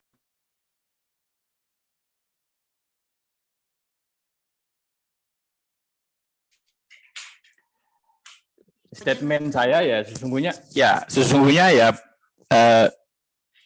pendidikan itu adalah proses kita untuk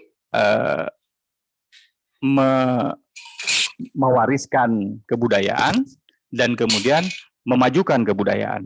Jadi pendidikan itu juga bagian dari tindakan kebudayaan. Artinya apa saja yang terjadi di luar sekolah itu harus kemudian kita coba komunikasikan dalam ruang kelas. Sehingga tidak berjarak antara sekolah dengan masyarakat. Sehingga bisa bersinergi antara kebudayaan dan pendidikan. Ya, sehingga ya kita tahu kenapa sekarang departemen atau dinas harus bersatu pendidikan dan kebudayaan, itu yang benar. Kalau dulu itu kan ke pariwisata. Kalau pariwisata itu cenderung ke ya itu tadi melestarikan benda-benda. Tapi yang sebenarnya seperti sekarang. Jadi dinas pendidikan dan kebudayaan. Artinya apa? Kebudayaan ini akan macet kalau pendidikannya macet. Begitu juga sebaliknya. Ya. Kalau proses di dalam pendidikan kita itu tidak merespon kebudayaan yang ada, ya artinya kemudian kebudayaan itu pun menjadi sesuatu yang mengancam kita seolah-olah. Ya. Jadi antara sekolah dengan kebudayaan, sekolah dan masyarakat sebagai produsen kebudayaan ya harus terus berintegrasi. Karena pada dasarnya pengertian sekolah itu di sekolah saya, di sekolah Dukarim itu ya sekolah itu ya skoles, pengertian dari asal kata Yunani. Jadi tempat orang misalnya belajar tanpa ada sekat-sekat. Jadi siapapun dari mana datang duduk yang namanya skoles di Yunani bertanya pada seorang suhu gitu. Kalau memang mereka nggak perlu ya nggak datang. Atau ada kegiatan yang lain yang nggak datang. Itu pengertian awal. Jadi sangat terbuka, sangat enjoy, sangat membahagiakan orang sekolah itu. Sebagaimana kebudayaan itu sendiri. Saya kira itu aja, Nur. Terima kasih Bang Fojan sudah menyampaikan closing statement kita pada sesi kali ini. Terima kasih Bang Fojan sudah membuka cakrawala kita tentang kemajuan kebudayaan hari ini. Ya. Sampai jumpa di Biren. Ada hasil dari Kongres Kebudayaan. Mungkin saya nggak tahu nih Bang Fojan apakah ada ikut Kongres Kebudayaan 2018. Tapi tadi hasil yang disampaikan adalah merupakan hasil-hasil dari Kongres Kebudayaan. Seperti catatan kemarin dari Ibu Irini, Biren masih kosong pokok-pokok pikiran kebudayaannya, nanti kita sampaikan ke Ibu Kabid, Ibu Reza Fitria, mungkin bisa mengajak Bang Fojan Santa bagaimana nanti menyusun pokok-pokok pikiran kebudayaan yang memang layak untuk kita berikan dan nanti akan disarikan oleh Balai Pelestarian Nilai Budaya di provinsi. Mungkin itu catatannya, nanti kita akan sampaikan ke Ibu Reza Fitria selaku Kabid Budaya. Memang kita kendalanya Bang Fojan, PPKD Biren belum selesai. Nanti mungkin bisa Bang Fojan bantu. Nanti kita akan coba memberikan koneksi Bang Fojan untuk Ibu. Ini si Adek ya. Kepingin ikut Zoom dia nih. Oke, terima kasih Bang Fojan atas partisipasinya, Bapak Ibu yang kami hormati. Oh, saya lupa spotlight ya, makanya masih nampak Bang Fojan. Terima kasih Bapak Ibu untuk sesi kita pada hari ini. Nanti sebentar lagi Bang Fojan kalau mau resign silahkan resign. Baik Bapak Ibu, sebentar lagi kita akan bersama Bapak Alfian MPD terkait bagaimana sinergisitas pendidikan dan kebudayaan. Sebenarnya beliau tidak sempat, tapi karena beliau sangat tertarik dengan materi ini, jadi beliau menyempatkan diri bersama kita sebentar lagi Bapak Ibu. Kami berikan waktu istirahat 5 menit kepada Bapak Ibu. Setelah itu kita siap-siap ke materi selanjutnya. Silakan refresh dulu, mau minum kopi, mau minum teh, silakan. Silakan, itu yang ada di tempat masing-masing. Baik Bapak Ibu, kita jeda 5 menit. Jangan di live ya Zoom-nya. Kita tetap lanjut. Terima kasih Bapak Ibu. Kita lanjut sebentar lagi.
Rakyat makmur musuh yang mat perintah dogu dunia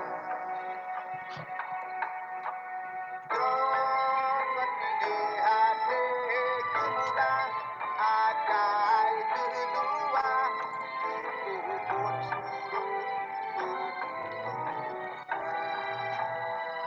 Ane nang senang depan tak kalon juga garang terangkan uang tano raya kakua nang rada marwani punoga rara sakti no yang dari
Selamat bergabung kembali Bapak Ibu yang sudah hadir di sesi ini. Kami harap Bapak Ibu mengaktifkan seluruh video jika bisa, karena kecuali yang mengajar ya Bapak Ibu, karena kami ingin mengecek kepesertaan Bapak Ibu, kehadiran Bapak Ibu.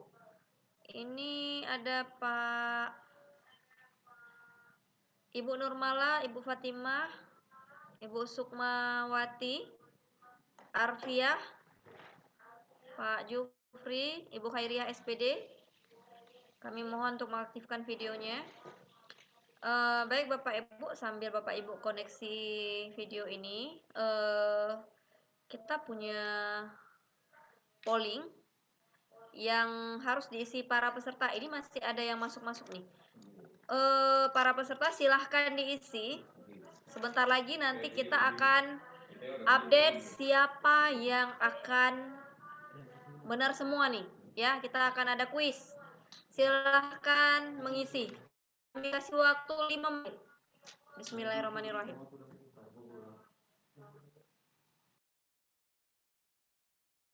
Silakan langsung isi Bapak Ibu, karena sebentar lagi kami mau tutup.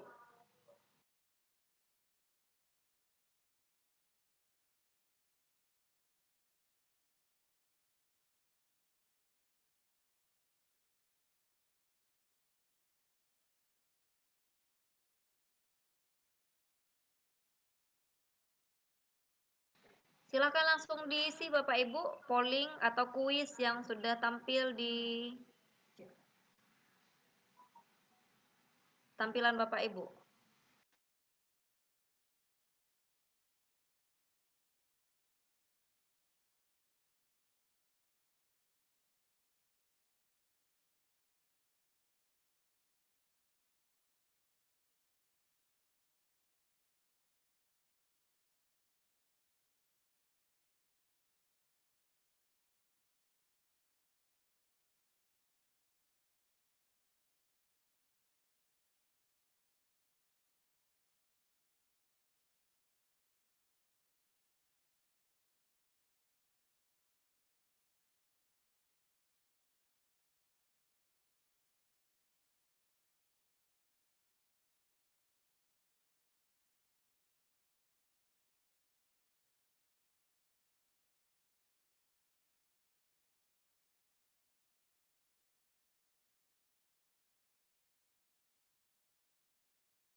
Dari 69 peserta, sudah 28 yang mengisi polling. Mohon Bapak Ibu untuk aktif dan mengisi kuis yang kami berikan tadi.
Baik, Bapak Ibu sudah bergabung bersama kami kembali di webinar series kedua dengan sesi materi yang akan disampaikan oleh Pak Alfian MPD. Nah, Bapak Ibu, kita sudah menutup polling atau quiz di in-house training hari kedua kita. Sebentar lagi akan kami share seluruh hasil. Nah, share-nya sudah masuk Bapak Ibu? Sudah Irna? Loh, Zoom-nya buka. Baik Bapak Ibu, kita lihat hasil dari pollingnya. Hasil dari pollingnya adalah siapa nama pemateri dari penerbit Erlangga? Siapa Pak? Dan jawabannya yang paling banyak menjawab Bambang Sutrisno MPD. Dan jawaban yang benarnya adalah Bambang Sutrisno. Beliau adalah Direktur Penerbit Erlangga. Kemudian jawaban nomor 2 yang termasuk objek kebudayaan kecuali jawabannya adalah agama. Kecuali ya Bapak Ibu pertanyaannya. Kemudian yang ketiga, hukum yang mengatur objek pemajuan kebudayaan. Baru kemarin ini Bapak Ibu, kemarin presentasinya ada ditunjukkan slide, ada kami tunjukkan video juga dari Dirjen Kebudayaan. Jawabannya adalah Undang-Undang Nomor 5 Tahun 2017. Ini ada yang jawab Undang-Undang Dasar Pasal 32 Ayat 1. Kurang menyimak ya. Ini nih statement kecantikan yang lagi tren saat ini menggunakan metode kecantikan herbal yang merupakan bagian dari objek pemajuan kebudayaan pengetahuan tradisional. Siapa nama pemateri yang menyampaikan pernyataan berikut ini? 13% menunjukkan Ibu Reza Fitria. Ada yang sampaikan Pak Rashidin MSN, padahal beliau baru tadi menyampaikan hikayat PM Toh. Terus ada Dr. Safari MA PAU 3%. 3 orang yang menjawab. Dan jawaban yang benar adalah Ibu Irini Dewiwanti, beliau Kepala Badan Pelestarian Nilai Budaya 80%. Dan yang terakhir,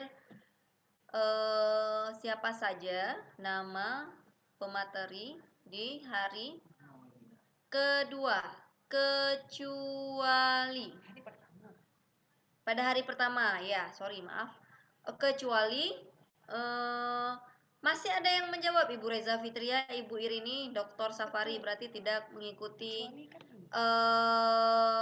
ini ya, kecuali ya yang kita tanya bukan jawabannya. Berarti yang benar adalah Bapak Fauzan Santa, karena Pak Fauzan Santa baru saja memberikan hasil pemateriannya. Itu saja Bapak Ibu. Kami mohon nanti partisipasinya, perhatiannya juga dalam melihat soal atau materi-materi yang disampaikan oleh para pemateri. Baik Bapak Ibu, kita close. Bersama kita sudah hadir Bapak Alfian MPD, Bapak Alfian MPD yang nanti kita akan melihat Bapak Ibu hasil siapakah yang memperoleh jawaban benar semua. Nanti dari polling ini akan hadir 1 lagi atau 2 lagi atau bahkan 3, 4 lagi peserta yang akan mendapatkan door prize. Bapak Ibu, sebelum kita serahkan ruang Zoom room kita pada hari ini, kita saksikan dulu video berikut ini.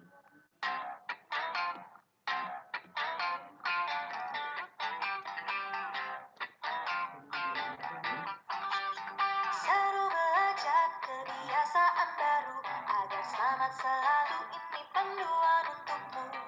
Mau berangkat cek suhu tubuh dulu, pakai masker selalu, yo oh oh ayo ayo.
selamat selalu itu panduan untukmu.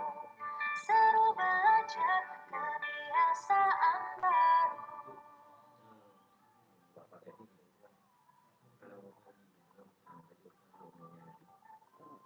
Baik, Bapak Ibu, tadi kita sudah menyaksikan banyak sekali sharing video yang kami share. Mudah-mudahan nanti dalam video-video tersebut Bapak Ibu bisa melihat bagaimana pesan-pesan yang disampaikan tentang pendidikan. Bapak Ibu, hari ini kita masuk ke sesi di edukasinya, ke pendidikannya, karena nanti siang kita akan bersama Komisi Pemberantasan Korupsi KPK untuk melihat bagaimana program-program Komisi Pemberantasan Korupsi untuk pendidik dan guru-guru. Nah, Bapak Ibu, sebelum itu kita mau melihat satu video lagi tentang bagaimana sistem pendidikan atau bagaimana persiapan sekolah di era pandemi ini sambil menunggu Pak Alfian siap-siap dengan bahan materinya.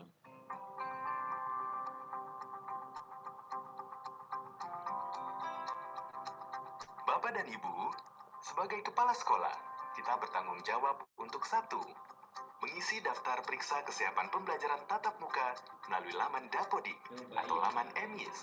Kedua, membuat rencana kegiatan dan anggaran sekolah RKAS terkait persiapan pembelajaran tatap muka. Ketiga, menginformasikan kepada Dinas Pendidikan, Pemda, Kanwil, kantor Kemenak setempat jika ada warga sekolah di wilayah kerja yang terkonfirmasi positif COVID-19. Keempat, membentuk satuan tugas yang melibatkan orang tua atau wali siswa serta masyarakat menjadi 3 tim, yaitu tim pembelajaran, psikososial, dan tata ruang, tim kesehatan, kebersihan, dan keamanan, tim pelatihan, dan humas. Tim pembelajaran psikososial dan tata ruang bertugas untuk 1. Membagi siswa tiap kelas ke dalam kelompok belajar sesuai ketentuan masa transisi dan menentukan pembagian jadwal tatap mukanya. 2. Melakukan pengaturan tata letak ruangan dengan memperhatikan jarak minimal 1,5 meter dan memastikan adanya sirkulasi udara yang baik. 3. Melakukan pengaturan lalu lintas satu arah di lorong atau koridor dan tangga sekolah. 4. Menerapkan mekanisme pencegahan perundungan bagi warga sekolah yang terstigma COVID-19. 5. Mempersiapkan layanan bantuan psikososial bagi seluruh warga sekolah, antara lain menugaskan guru bimbingan konseling atau wali kelas atau guru lainnya sebagai penanggung jawab. Mendata kontak layanan dukungan psikososial yang tersedia.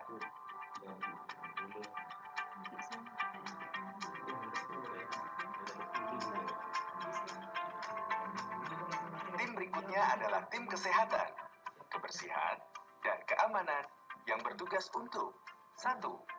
Membuat prosedur pemantauan dan pelaporan kesehatan warga sekolah yang berfokus kepada gejala umum.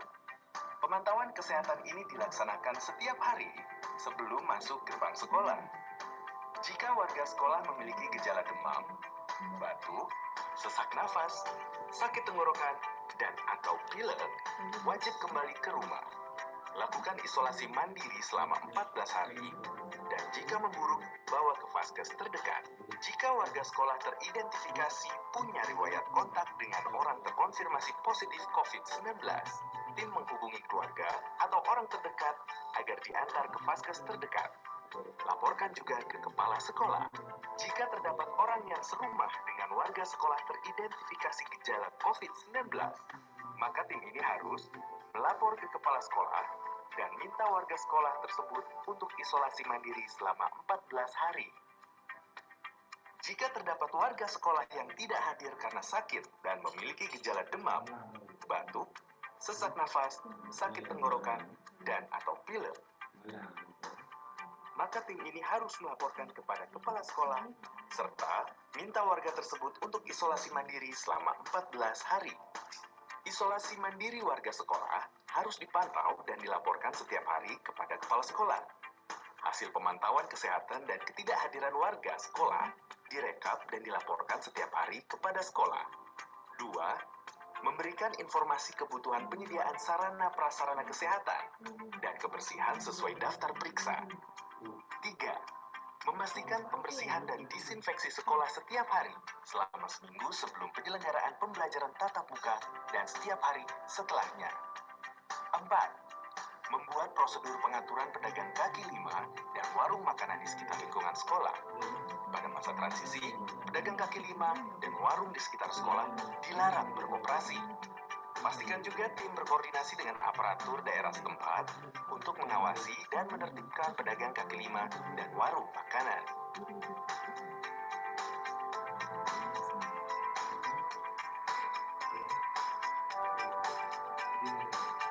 Tim ketiga yaitu tim pelatihan dan humas bertugas untuk 1. Mensosialisasikan kepada seluruh pemangku kepentingan sekolah, khususnya orang tua atau wali murid terkait pembelajaran tatap muka, metode pembelajaran, pengendalian COVID-19 di sekolah, hal yang perlu dipersiapkan siswa dan orang tuanya, pelibatan masyarakat sekitar.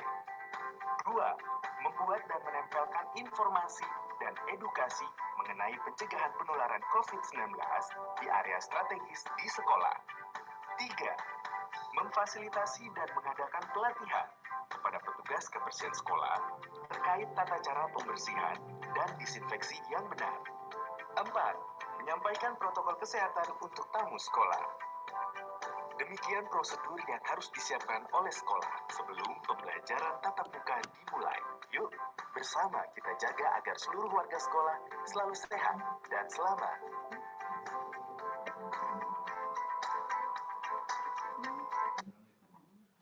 Oke, baik Bapak Ibu, sudah bergabung kembali bersama kami. Terima kasih Bapak Ibu. Tadi sudah kita share bagaimana prosedur masuk sekolah dalam masa-masa pandemi. Kita baru 2 hari sekolah, kemudian kita harus kembali mengistirahatkan anak-anak kita belajar daring di rumah. Walaupun ini dilema dari dinas untuk mengambil kebijakan ini, artinya memang banyak pihak yang menyayangkan pengambilan keputusan ini, tapi dinas juga harus berperan aktif dalam menanggulangi penyebaran COVID-19 ini. Bersama kita sudah hadir Bapak Alfian. Pak Alfian, bisa dengar suara saya, Pak?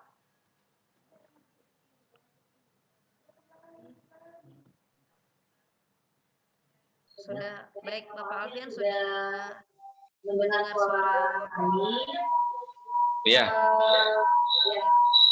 Baik, waktu dan tempat kami persilakan.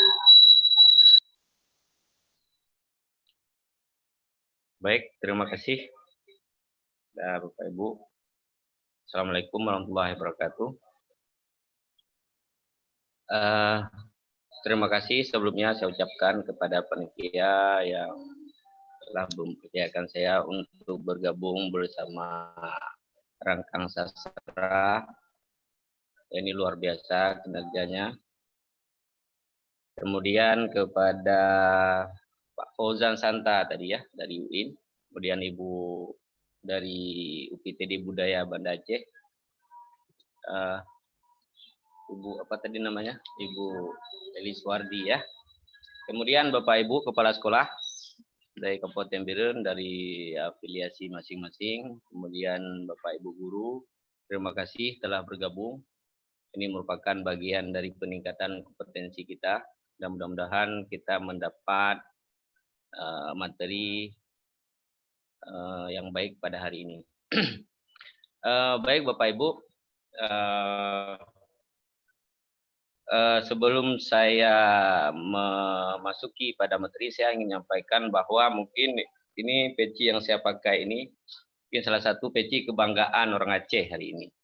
Jadi saya teringat ketika saya mengikuti kegiatan-kegiatan di tingkat nasional pada saat saya menjadi kepala sekolah, itu biasanya di hari-hari tertentu itu panitia menganjurkan kepada peserta untuk memakai baju adat masing-masing.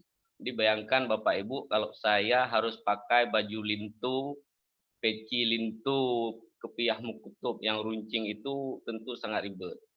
Jadi saya melihat di provinsi-provinsi lain mereka ada baju pakaian yang simple selain baju adat perkawinan. Jadi katakanlah seperti orang Jawa itu ada yang namanya apa itu namanya tanglo ya, apa itu? Ya, yang punya orang Jawa itu, kemudian orang Madura dan sebagainya. Jadi peci blangkon ya blangkon. Jadi ini merupakan juga salah satu identitas kita ya. Dari karya-karya anak bangsa ya, inovasi dari kupiah lintu ini menjadi ini, dan ini juga menjadi kebanggaan kita ketika kita nasional. Insya Allah saya akan pakai peci ini kalau memang nanti kondisinya sudah baik. Jadi terkait dengan materi hari ini adalah sinergisitas pendidikan dan kebudayaan. Jadi hari ini yang bicara kebudayaan adalah orang pendidikan ya.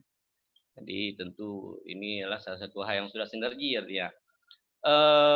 Di Undang-Undang 1945 di pasal 31 itu dijelaskan tentang pendidikan, kemudian di pasal 32 itu tentang kebudayaan.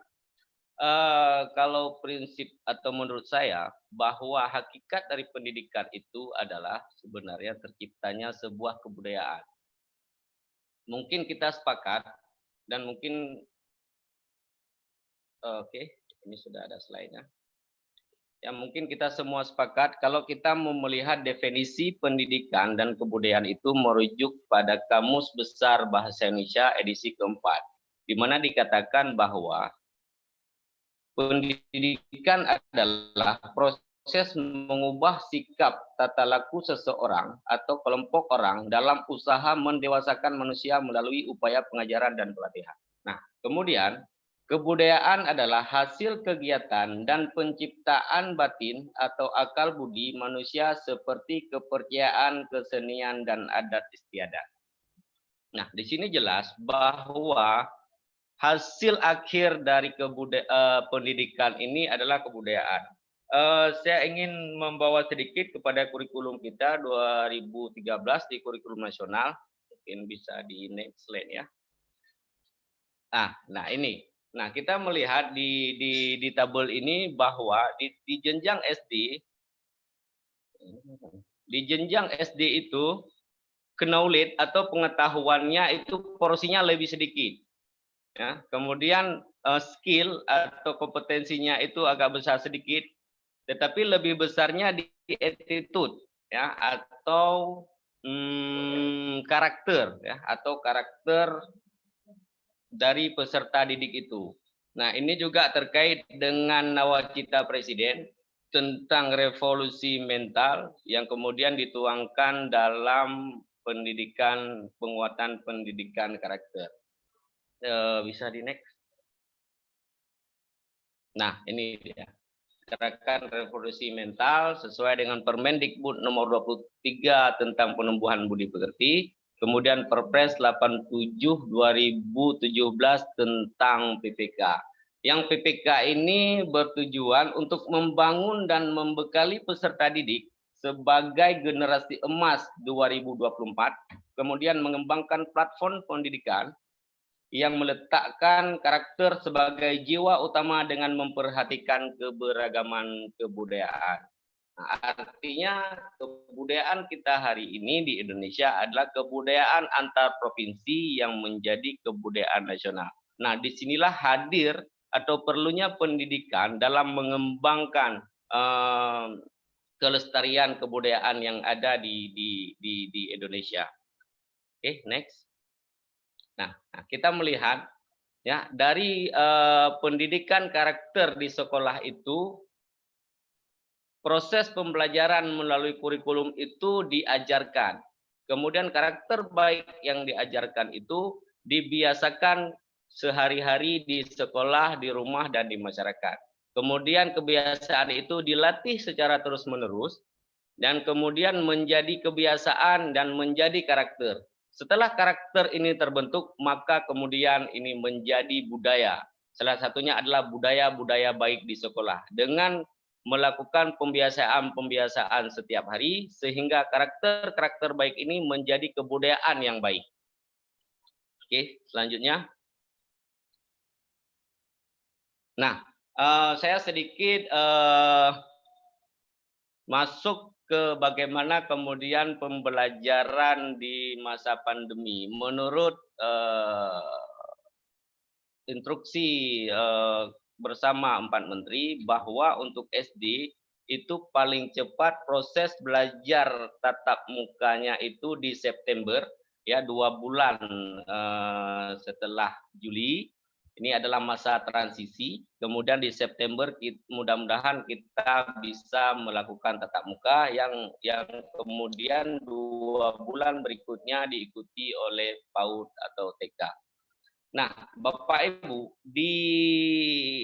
di masa transisi ini ada 2 proses pembelajaran atau 3 bahkan, ya, melalui sistem pembelajaran jarak jauh atau BDR. Bapak Ibu sekalian, perlu digarisbawahi bahwa saat ini siswa memang kita instruksikan melalui surat edaran untuk tidak bersekolah. Namun proses pembelajaran itu tidak boleh terhenti.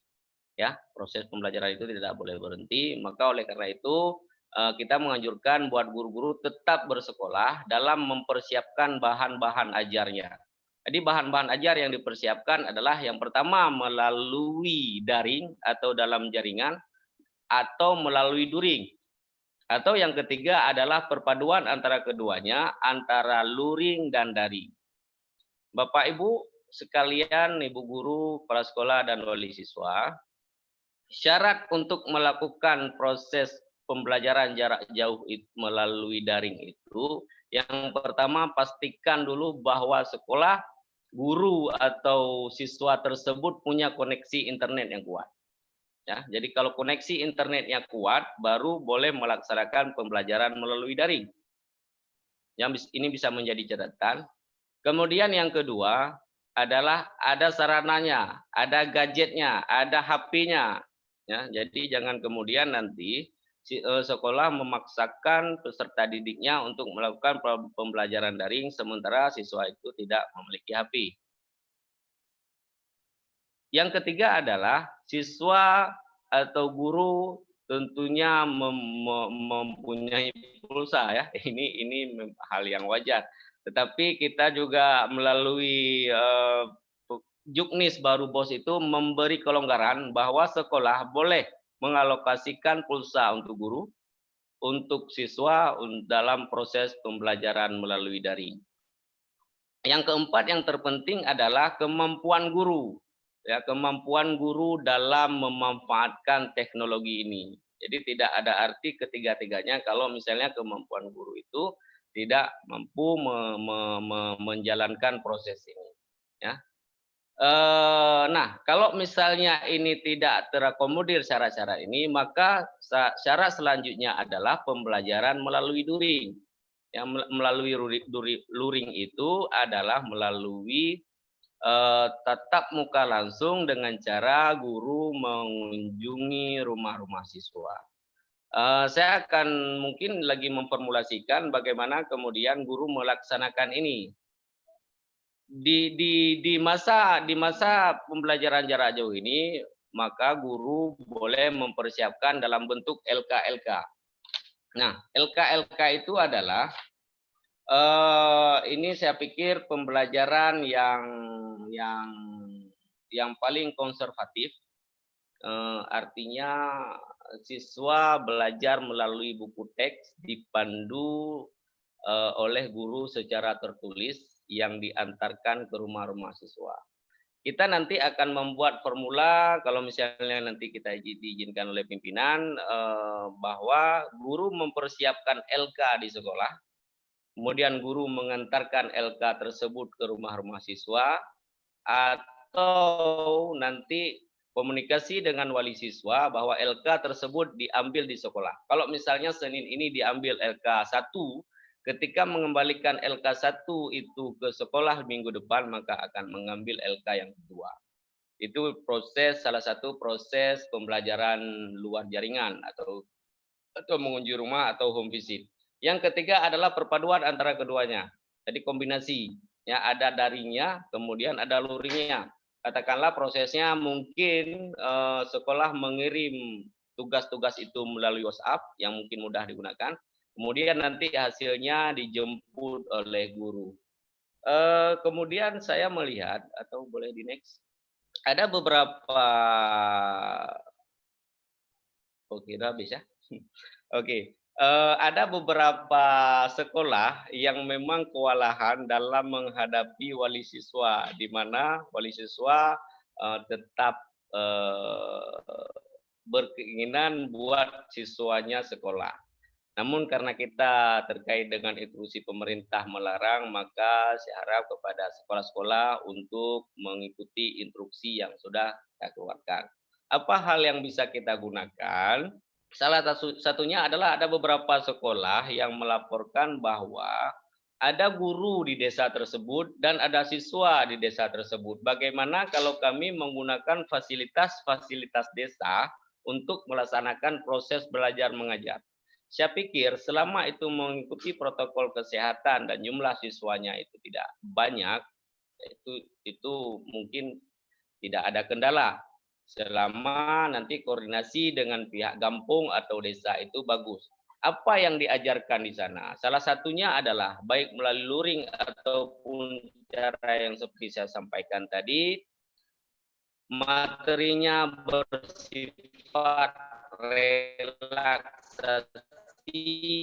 bukan untuk tercapaian KKM. Ya, seperti tadi Bang, memang proses dari pendidikan itu dengan kemampuan dasar, bahkan kemampuan yang lebih. Katakanlah hari ini kita akui atau tidak, banyak siswa yang pintar di sekolah, tetapi dia di rumah jangankan masak, membersihkan ikan aja tidak bisa.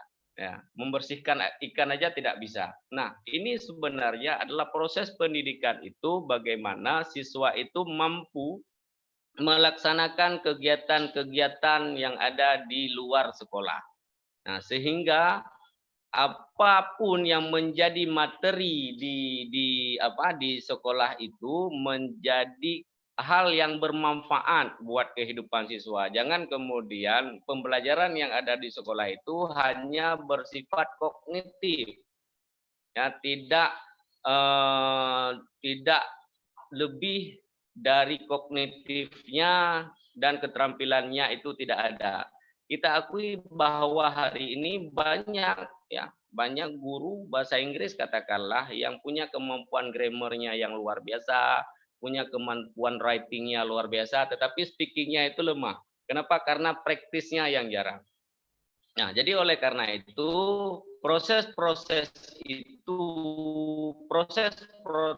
pembentukan karakter, kemudian proses siswa menjauhi diri dari narkoba, salah yang diharapkan melalui pendidikan. Oleh karena itu, dengan kegiatan-kegiatan di kampung ini, masyarakat atau sekolah boleh memanfaatkan masru-masru atau pelaku-pelaku kegiatan kesenian.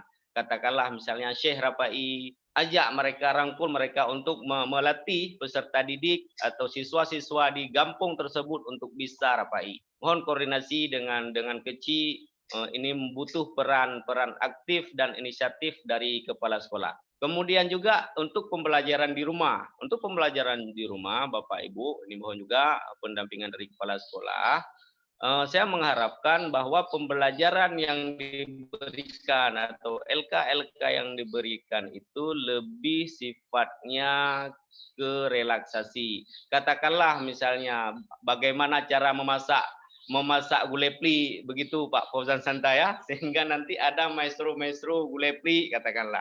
Hari ini jangankan siswa SD ini, SMA aja bahkan ada anak-anak mahasiswa Aceh itu yang tidak bisa lagi masak gulai pli.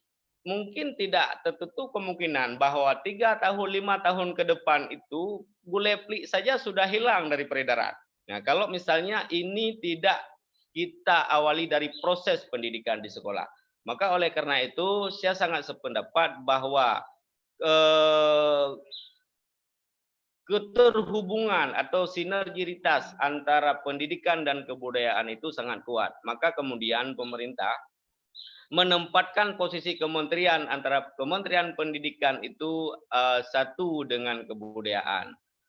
Seperti orang katakan bahwa mati anu mempajrat, mati adat pat tamita. Jadi mungkin seperti itu Ibu Novi yang bisa saya sampaikan. Mudah-mudahan nanti ada pertanyaan-pertanyaan yang mungkin kami akan layani dengan baik. Demikian, wabillahi taufiq wal hidayah. Assalamualaikum warahmatullahi wabarakatuh. Waalaikumsalam warahmatullahi wabarakatuh. Terima kasih Pak Alfian. Materinya masih seputaran dengan bagaimana kondisi pembelajaran di COVID-19. Yang saya tahu hari ini banyak sekali Bapak Ibu berada di sekolah.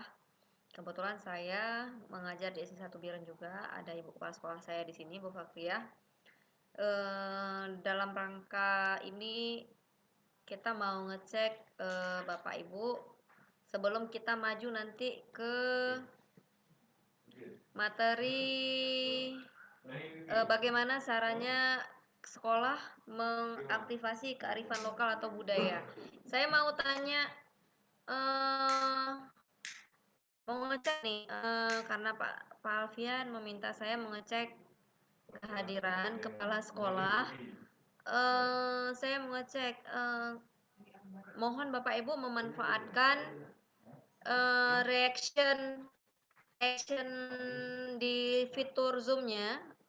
Bagi guru tekan jempolnya Bu, bagi guru jangan jempolnya yang dikasih begini, reaction jempolnya yang ada di fitur Zoom. Saya contohin ya, guru ya, Ibu Nana Aswinarni sudah, Ibu Nana guru, Ibu Nur Hafidah Ibu guru, Ibu Meli guru, Pak Suhendri guru, mana lagi nih gurunya? Yang mana? Ibu Mariani guru, Ibu Salima, Ibu Anita. Baik. Kemudian baik, tolong reaction hand raise-nya. Raise hand-nya untuk kepala sekolah. Raise hand-nya Ibu. Jangan ngejempol lagi ya, yang tinggal raise hand-nya. Ini contohnya. Nah, yang kepala sekolah. Yang kepala sekolah, silahkan tepuk tangannya di fitur Zoom-nya Bapak Ibu. Kita coba. Wah nih, ini kepala sekolah apa kepala OPTD? Oke, terus siapa lagi nih Bu? Baru yang Pak Azwani nih, Abu Asfariati. Oke, Ibu Asfa, halo Ibu. Ini dari kemarin aktif sekali Ibu Asfa nih. Kemudian ada masih banyak nih yang belum ditekan reaction hand-nya Bu. Yang tepuk tangan. Nah, seperti ini.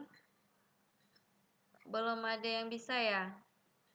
Kalau gurunya sudah. Ibu Isniar. Ibu Isniar. Oh, saya yang ingin bertanya sebentar ya Ibu ya. Baik, Bapak Ibu, kita lanjut kembali. Tadi kita sudah ngetes fokusnya Bapak Ibu, tapi masih banyak kepala sekolah yang belum kasih memanfaatkan fitur yang ada di Zoom-nya. Bapak Ibu, hari ini kita bersama-sama belajar bagaimana cara webinar melalui aplikasi Zoom, sehingga kedepannya apabila Bapak Ibu ikut webinar walaupun tidak melalui rekan sastra, Bapak Ibu bisa memanfaatkan polling-polling yang ada di atau fitur-fitur yang ada di aplikasi Zoom Bapak Ibu. Bapak Ibu sekalian, saya ingin bertanya dulu sama Pak Alfian tadi dari materi narasumber sampai dengan tadi itu menyatakan sampai kata Kepala Balai Pelestarian Nilai Budaya Ibu Irini, BPNB siap apabila Dinas Pendidikannya mengajak bekerja sama terkait bagaimana pendidikan atau sistem pendidikan berbasis pendidikan lokal. Misalnya diadakannya lagi mata pelajaran muatan lokal. Coba kami minta Pak Alfian, Pak, tanggapannya.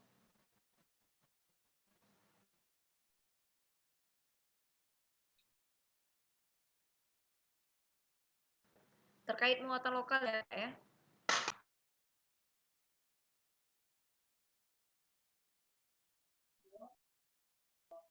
Oke, terima kasih. Mungkin nanti kita akan juga mengajak instansi-instansi lain yang punya komitmen yang sama untuk meningkatkan peran kearifan lokal di sekolah. Saat ini juga kita sedang menyusun perbuk tentang muatan lokal.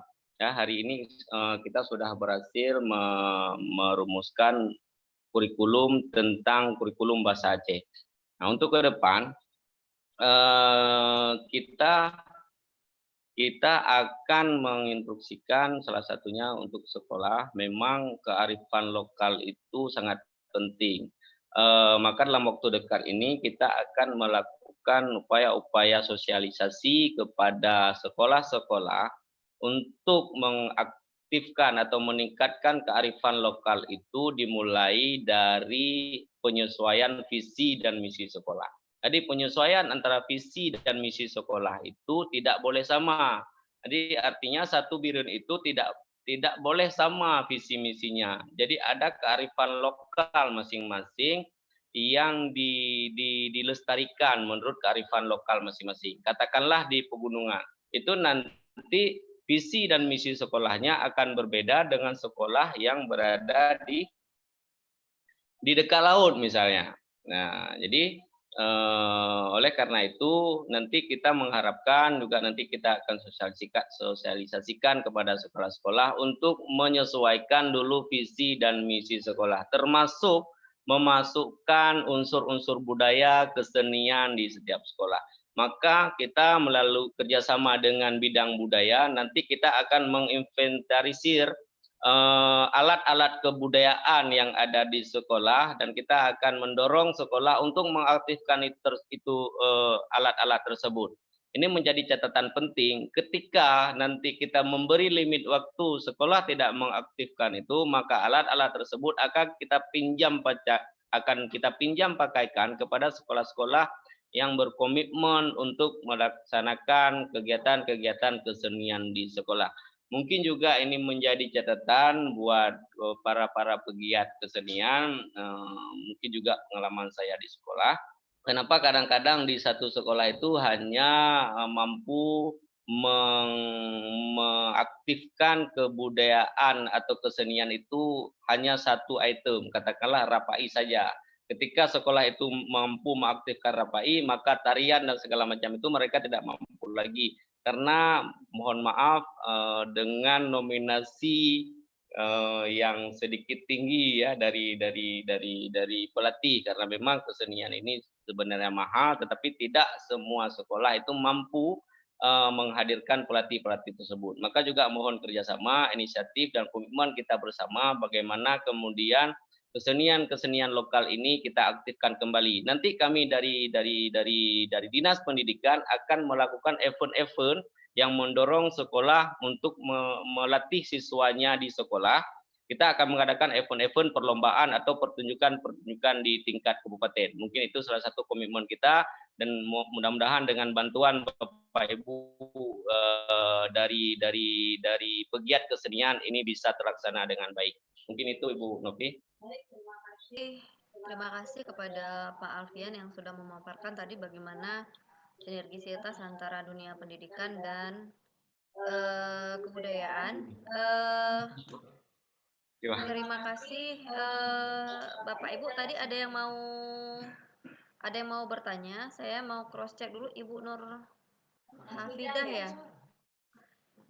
Ibu Nur Hafidah. Ya. Ya Ibu ya, aktif Bu ya. Ya, aktif.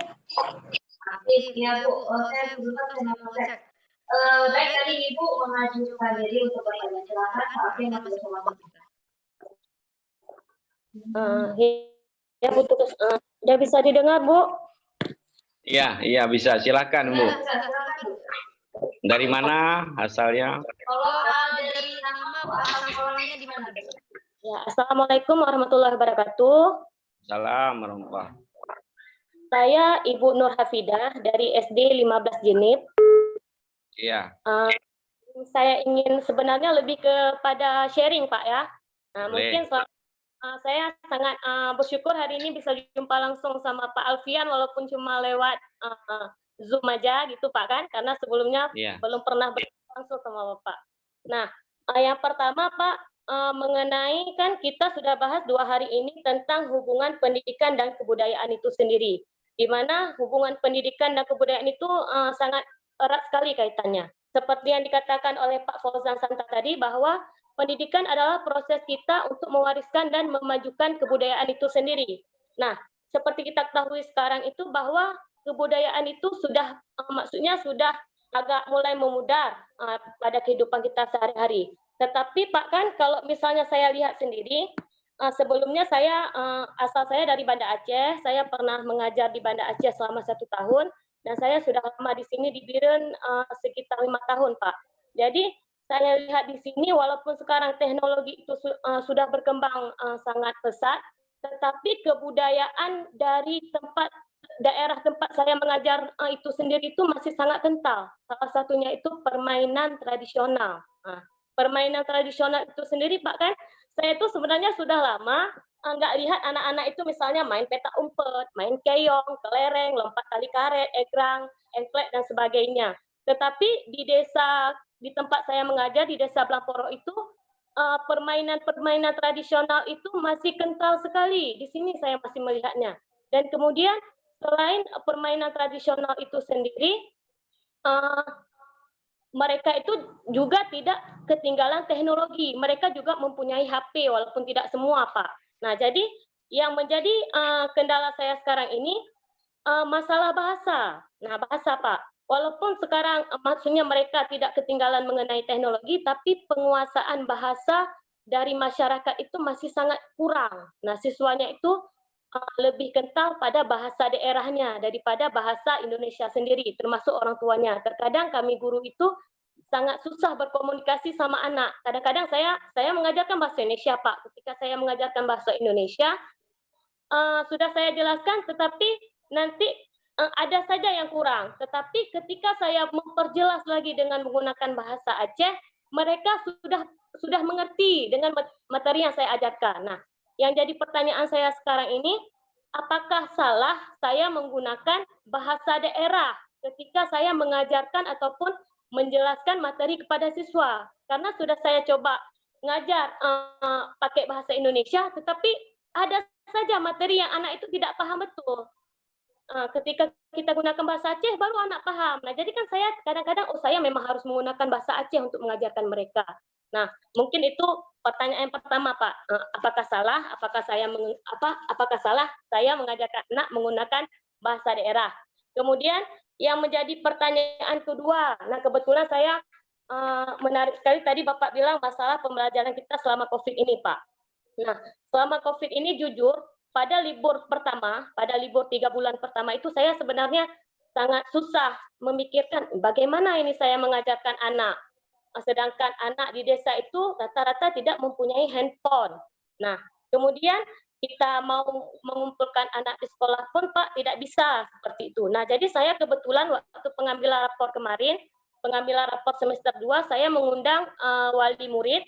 Jadi setelah saya mengundang wali murid, sebelumnya semester 1 pernah juga Pak, ini pengalaman saya minta nomor HP dari wali murid.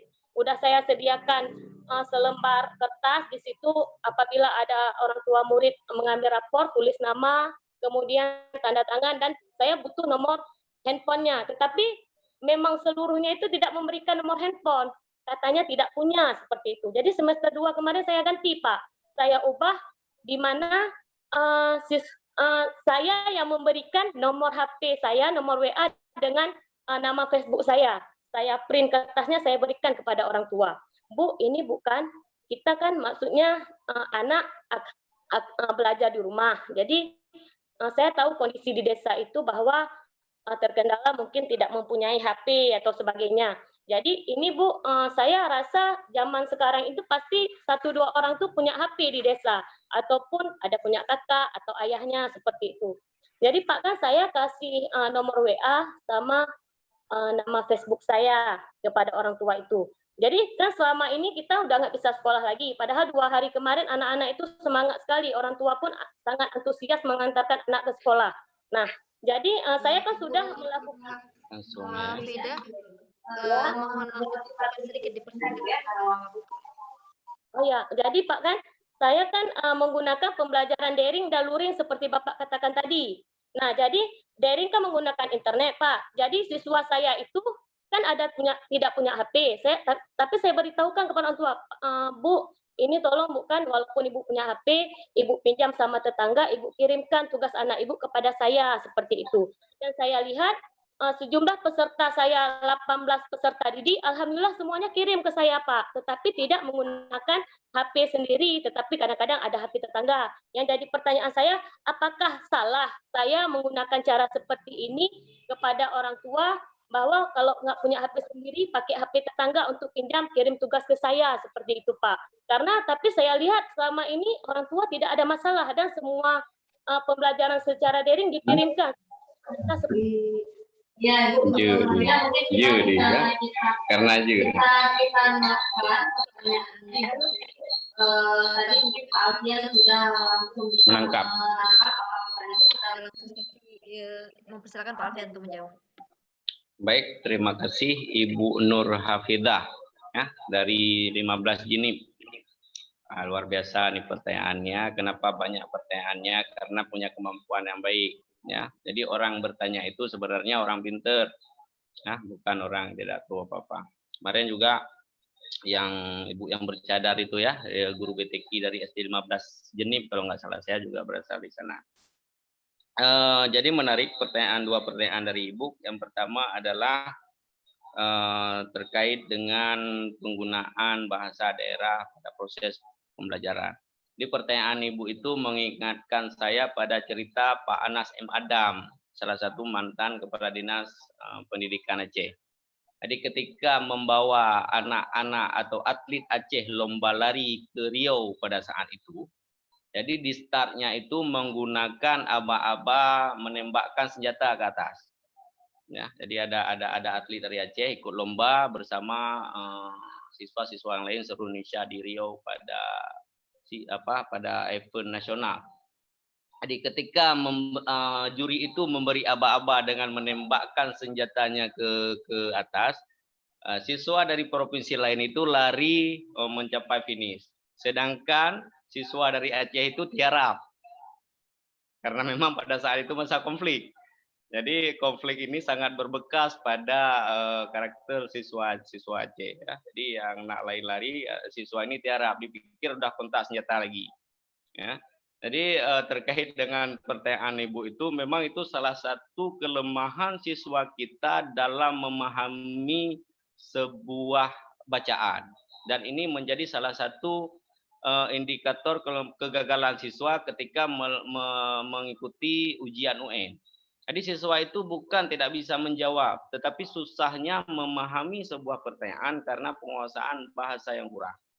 Jadi tidak salah Ibu menggunakan bahasa daerah dalam penekanan materi tertentu. Tetapi Ibu juga harus mengajarkan mereka bagaimana berbahasa Indonesia yang baik dan memahami sebuah bacaan dari bahasa Indonesia itu. Jadi tidak salah, boleh mengkombinasi. Boleh mengkombinasi. Siswa itu punya kemampuan yang luar biasa. Bapak Ibu atau Ibu Nur Hafizah silahkan cari metode-metode terbaru, apalagi Ibu masih baru ya. Insya Allah nanti di SD 15 Biren itu 15 Jinib itu akan banyak siswa-siswa dari tangan Ibu yang lahir siswa-siswa yang luar biasa. Maka seperti saya sampaikan itu, kalau saya ibarat contohkan Mbak Ibu atau bahasa Indonesianya pohon pohon ano, Mbak Ibuh lam utun. Mbak Ibuh dalam hutan itu tidak banyak tumbuh dia, tetapi satu pohon aja tumbuh dia panjang-panjang. Ya, pohon yang tumbuh itu tidak dipupuk oleh petani, tapi Mbak Ibuh itu panjang melewati pohon-pohon yang lain atas kemauannya sendiri.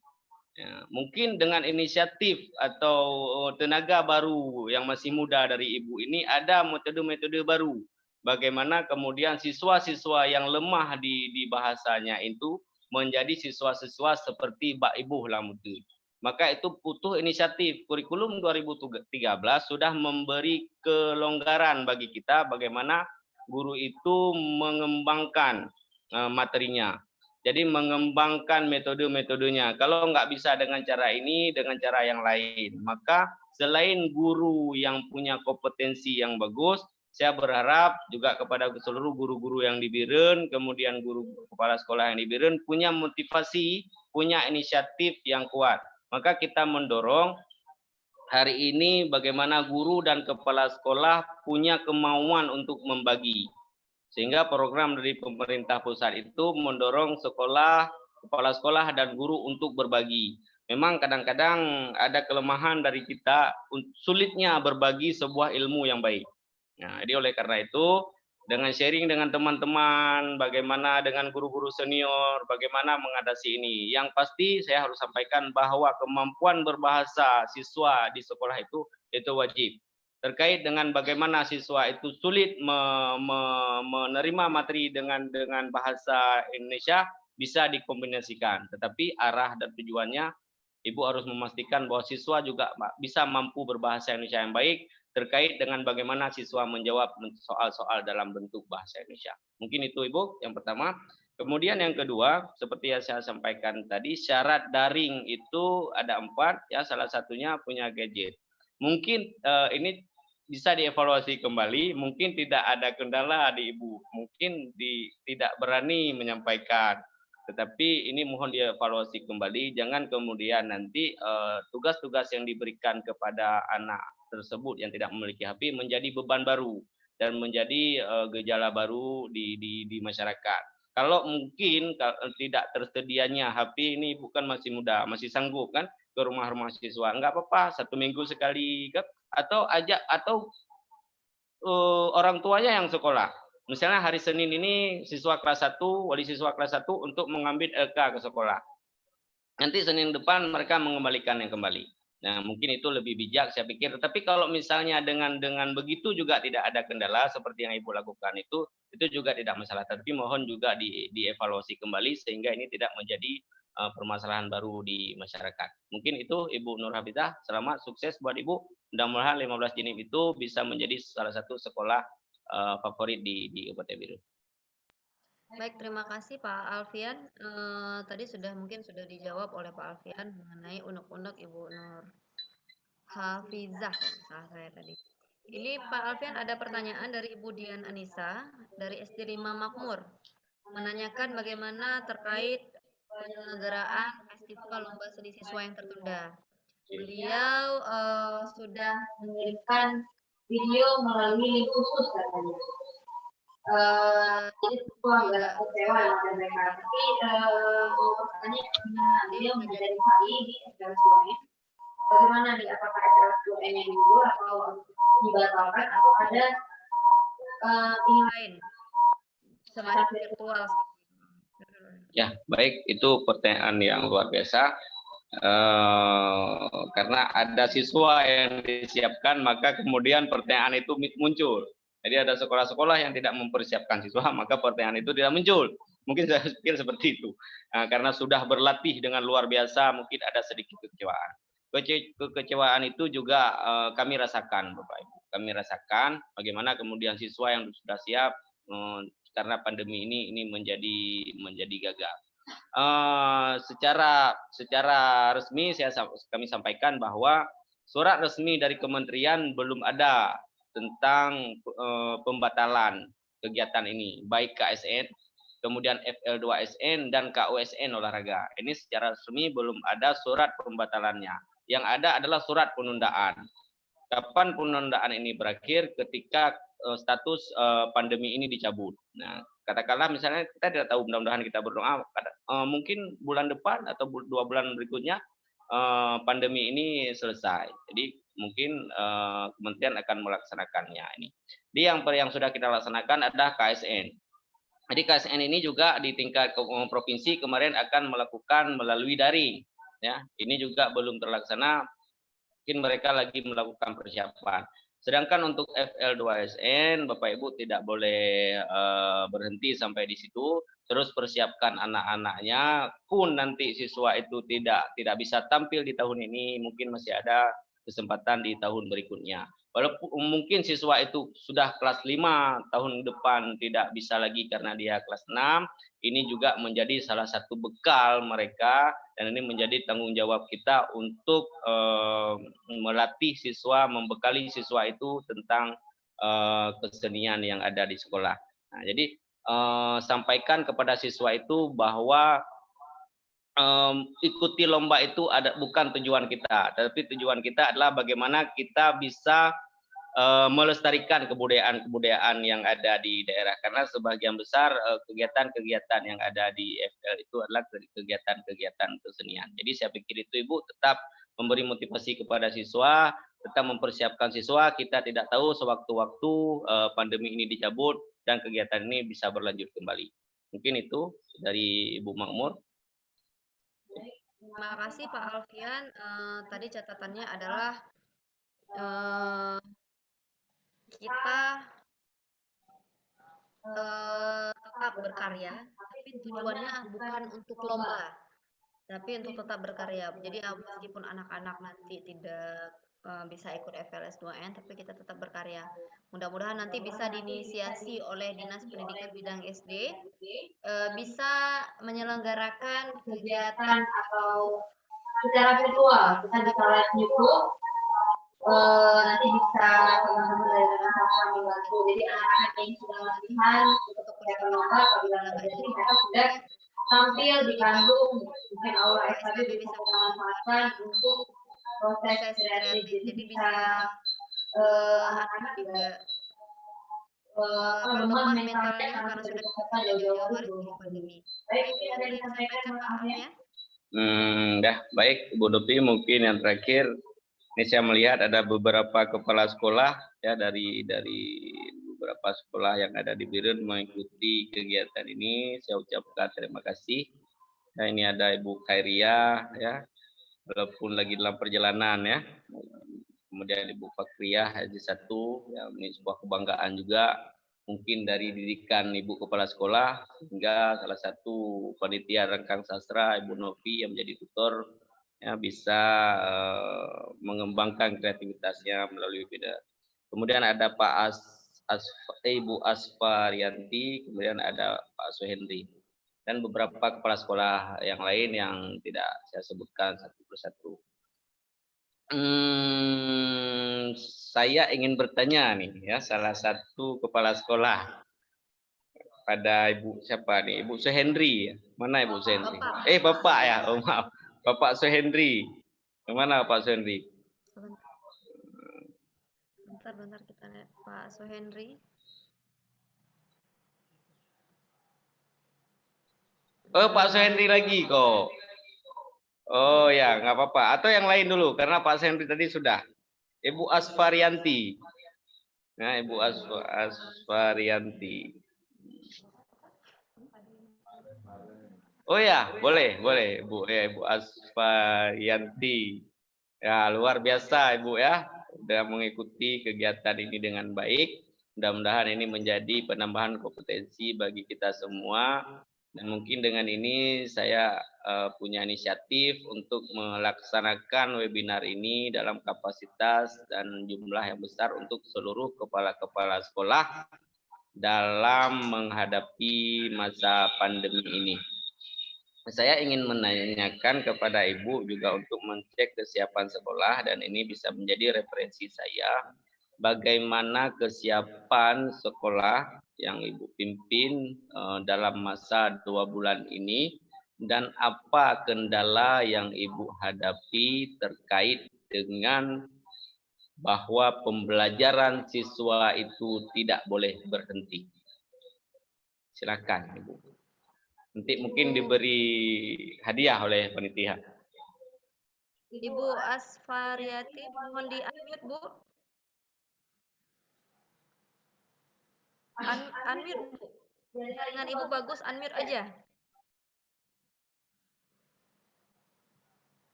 Kita mau datang. Di-unmute, Bu. Di sudut kiri. Lah udah hai Kak Uri.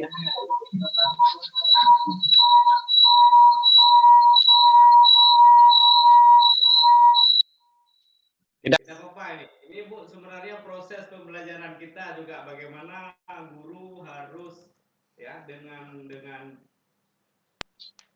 Ya. Oke, silakan Bu.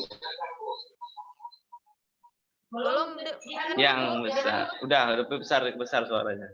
di-unmute, Bu. Ini masih di Nah, udah oke. Bisa mendengar suara saya, Pak? Bisa. Silakan Ibu Asfarianti. Alhamdulillah, saya bukan bertanya, Pak, cuman mengucapkan terima kasih materi yang Bapak sampaikan. Alhamdulillah bisa kami terima dengan baik. Kami di SD Negeri 7 Juli ini lagi bersama-sama mengikuti acara ini, Pak. Terima kasih banyak, Pak. Oke, Ibu, terima kasih. Mungkin saya ingin menanyakan sedikit, Bu, tadi apa sih ada kendala yang dihadapi di sekolah dalam masa pandemi ini terkait dengan proses pembelajaran pada peserta didik? Itu menjadi evaluasi dari kami. Begini, Ada Pak. kendala. Kendalanya hanya ini, misalnya bagi anak-anak yang tidak mempunyai internet, Iya. tidak mempunyai HP. Jadi Iya. Bapak katakan kami bisa datangi rumah. Iya. Apakah tidak berbahaya, Pak? Iya. Boleh. Bagus, sebuah kekhawatiran yang luar biasa. Mungkin karena status kita zona hijau, kecuali ada beberapa kecamatan yang sudah ditetapkan oleh Bu Bupati untuk karantina wilayah, ya, termasuk ada beberapa sekolah di Kecamatan Kota Juang dan Jempa yang ditutup. Mungkin selebihnya itu Bapak Ibu bisa mempertimbangkan kalau misalnya tidak membahayakan Ibu, karena kesehatan guru dan siswa itu penting. Namun kalau Ibu rasa itu memang tidak berbahaya dan desa yang Ibu datangi itu steril, saya pikir tidak ada masalah dengan protokol kesehatan COVID yang baik. Saya pikir tidak ada masalah, kecuali memang kita keadaannya seperti di Jakarta. Kita kan tidak di Jakarta. Ada beberapa kadang-kadang guru, kepala sekolah, kita takut karena COVID. Tapi kita lihat di pasar banyak orang, kan? Kemudian di mal-mal banyak orang, kan? Jadi tidak masalah dengan memperhatikan protokol kesehatan dengan baik. Kita harus memastikan bahwa proses pendidikan anak itu harus bisa dilaksanakan. Dan ini tidak masalah Ibu ketika ada kealpaan atau ketidakwajaran dalam penggunaan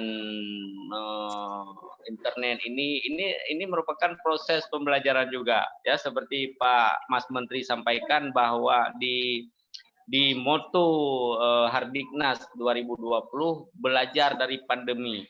Jadi pandemi ini memaksakan kita, memaksakan guru, memaksakan kepala sekolah, memaksakan kami di pihak dinas untuk melek terhadap teknologi. Bukan tidak tertutup kemungkinan bahwa suatu saat siapa tahu ini menjadi permanen, ya, di mana nanti ada tatap muka dan ada satu hari guru dimasukkan ke dalam kurikulum harus menggunakan sistem webinar ini atau fitur fitur virtual lainnya. Jadi dengan ada inisiatif-inisiatif, kita pikir salah satunya dari Rangkang Sastra ini yang menjadi salah satu wadah pembelajaran bagi kita guru, bagi kita kepala sekolah untuk terbiasa mengikuti seminar-seminar online seperti ini. Dan saya juga mendorong atau membantu nanti sekolah-sekolah apabila mau melaksanakan kegiatan pembelajaran KKGIM ini dengan guru ini melalui webinar ini silakan. Apa kendala kita siap membantu, kita siap memfasilitasi. Mungkin itu Ibu Hafizah, terima kasih. Bapak Ibu, kemudian ya dari Ibu yang Ibu Fakriyah masih bergabung dengan kami.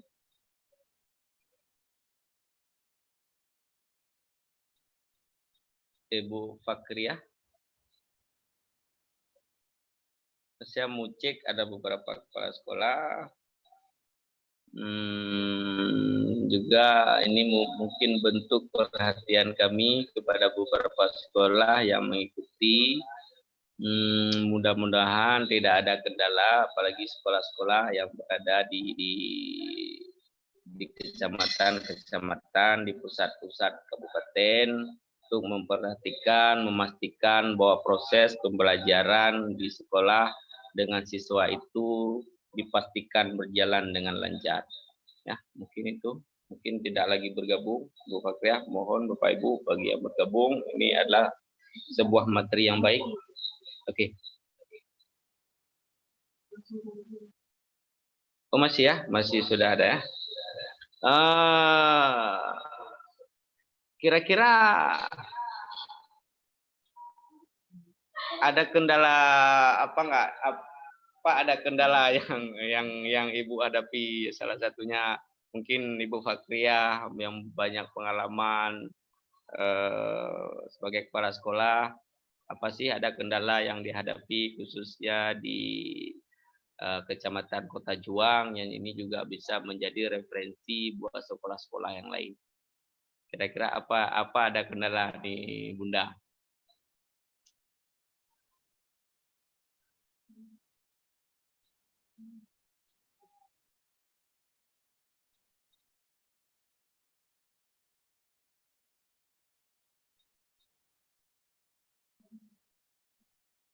Ibu masih dengar? Bisa dengar? Enggak terhubung ya? Ibu Fakriyah masih bersama kami. Ini videonya aktif nih, Bu. Baik, kita lanjut ke yang lain dulu. Kayaknya Ibu Fakriyah enggak ini. Ya, Ibu Fakriyah. Belum ini nih. Videonya aktif. Lanjut aja mungkin ke yang Ibu Fakriyah nggak apa-apa. Ibu Khairiyah ya. Ya, Ibu Khairiyah. Kira-kira apa ada kendala yang Ibu kepala sekolah hadapi dalam proses pembelajaran jarak jauh ini?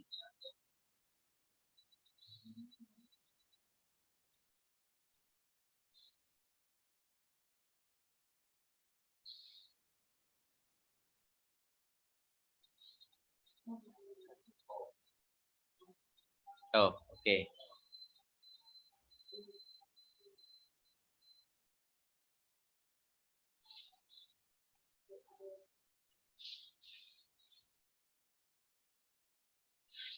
Tapi nggak apa-apa nih, walaupun ada beberapa dari kita hanya aktif.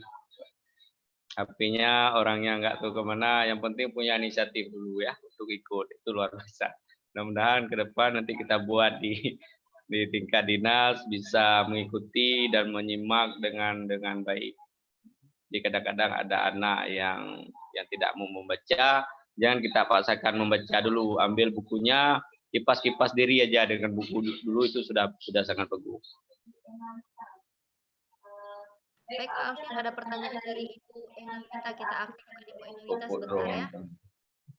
Ibu Enawita. Kalau diambil Bu. Ya lung hong. Bu Enawita. Nanti lung hong. Ibu Enawita.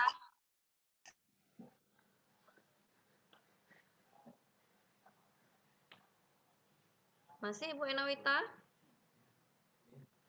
Ibu Enawita ini mau bertanya, silahkan kami Ibu Enawita. Tolong di unmute dulu, Bu. Tadi Ibu Enawita mau bertanya ya, Ibu Enawita. Siapa yang tanya ini? Ibu Sri Anita, Bu. Oh, Ibu Enawita Sri Anita ya? Beda. Ini karena namanya hampir mirip ini, Bu.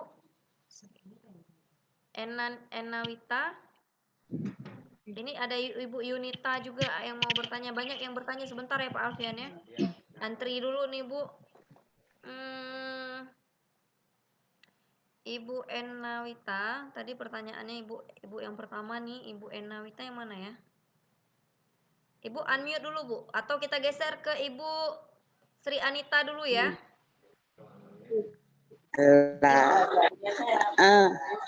Aja nah. Kajet, Bu, kajet. Assalamualaikum warahmatullahi wabarakatuh. Ini sedikit Pak ya, saya mau tanya sesuai iya, ini Ibu Enawita dari SD Negeri 7 Juli ini, Bu. Ini sedikit pertanyaan saya dengan aktif nih. Sesuai dengan WA yang dikirimkan sama Pak Kabid kemarin di dalam masa dari bulan 7 ini sampai ke bulan 8 nanti kita kan materinya yang dikasih ayat-ayat pendek. Kan ada targetnya di situ misalnya kelas 1 berapa surat, kelas 2 berapa surat, Pak kan? Apa memang harus begitu pembelajarannya karena kami tidak memberikan materi selama ini, Pak. Kami hanya memberikan target surat-surat hafalan itu. Bagaimana itu, Pak?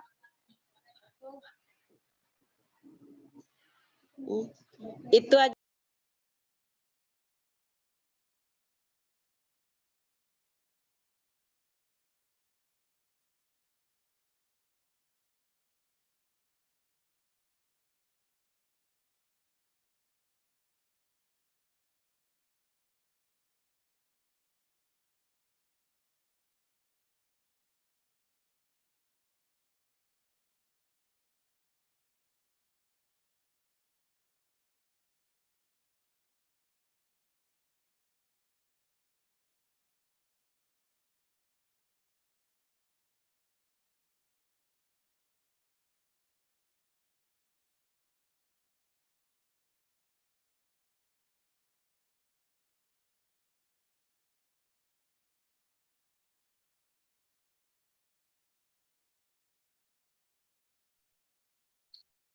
Oke, Bu Ena.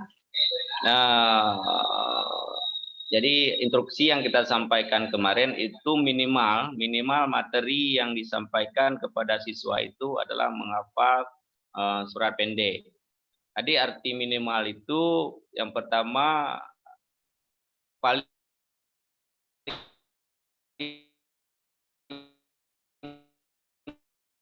kurang adalah menghafal surat pendek. Di samping tugas-tugas yang saya sampaikan itu memang itu kalau dari Anas sampai An-Naba itu ada 37 surat. Jadi di mana kelas 1 itu minimal 7 surat, kemudian kelas 2 15, kelas 3 20, kelas 4 25, kelas 5 30 dan kelas 6 37. Nah, artinya kalau 37 kelas 6 itu dari surat An-Nas pertama. Bukan 30 ke 7 itu hanya 7 surat juga. Nah, jadi mohon didampingi siswanya baik melalui daring kalau misalnya ada syarat-syarat yang saya sampaikan tadi, punya kuota internet dan segala macam. Kemudian boleh melalui luring ya, guru mengunjungi rumah-rumah siswa atau nanti ditagih pada saat proses belajar tatap muka itu berlangsung. Ini kita juga kemarin melakukan seleksi ulang terhadap 175 guru BTQ. Kalau misalnya di SD 7 itu ada guru BTQ, silahkan manfaatkan mereka, manfaatkan guru agama, manfaatkan guru-guru kelas, karena ini bagian dari tanggung jawab kita, karena kita tetap menerima hak kita. Jadi saya pikir itu, Ibu, itu target minimal. Nah, di samping ada tugas-tugas kelas lain yang diberikan selama itu tidak membebankan siswa. Mudah-mudahan dengan kegiatan ini, di masa pandemi ini atau tahun depan, lulusan dari SD 7 Juli khususnya dan Biren pada umumnya, yaitu siswa-siswa yang punya kompetensi bagus, bisa baca Al-Quran dan bisa menghafal Al-Quran. Mudah-mudahan di tahun depan minimal 7 Juli dan seluruh SD di Biren pada umumnya bisa melaksanakan wisuda tahfiz Al-Quran. Tahfiz Al-Quran itu diawali dengan siswa bisa mengenal huruf, siswa bisa membaca, kemudian menghafalkan. Mungkin begitu, Ibu. Baik, ada pertanyaan lagi. Kita sisakan 1 orang lagi ya Pak ya, karena berhubung waktu. Ada Ibu Yunita Ardina. Ini beliau sudah mau bertanya. Ibu Yunita Ardina. Ibu Yunita Ardina. Ibu Yunita Ardina mendengar kami, Bu?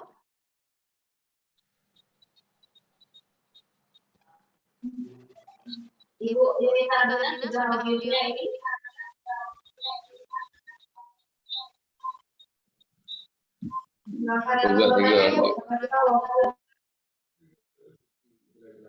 Bu Yunita. Iya, Ibu. Ibu pakai handphone atau pakai laptop, Bu? Pakai apa, Bu? Laptop ya? Ibu pakai laptop. Silahkan di-unmute dulu, Bu.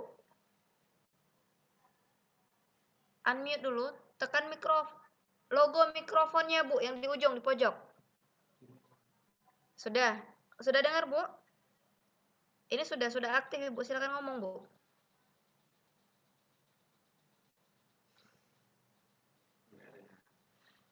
Mohon maaf, Ibu Yunita pakai laptop ya? Pakai PC? Aktifkan mikrofon di device-nya, Bu. Itu supaya di pengaturan laptopnya, Bu. Kalau ini di chat aja, Bu, pertanyaannya apa, biar kami bantu tanyakan nanti. Karena Ibu pakai PC, kan?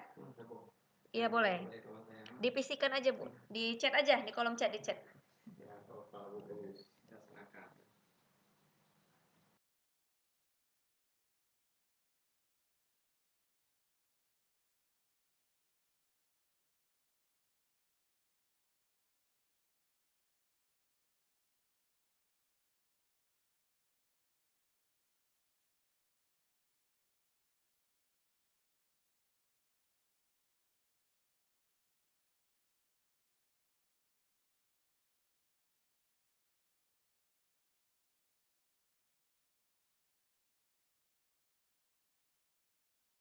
Baik, sudah Ibu Yunita?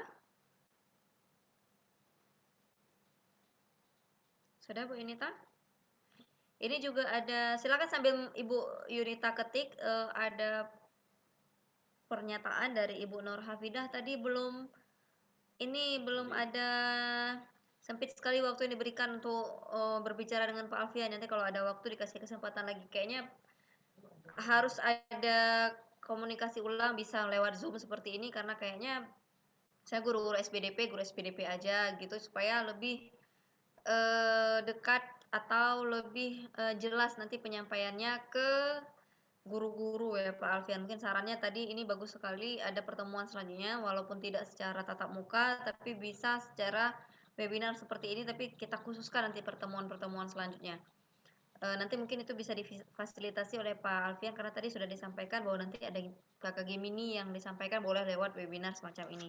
Baik, Ibu Yunita Ardina udah siap, Bu? Di enter aja dulu, Bu, yang sudah dicatat.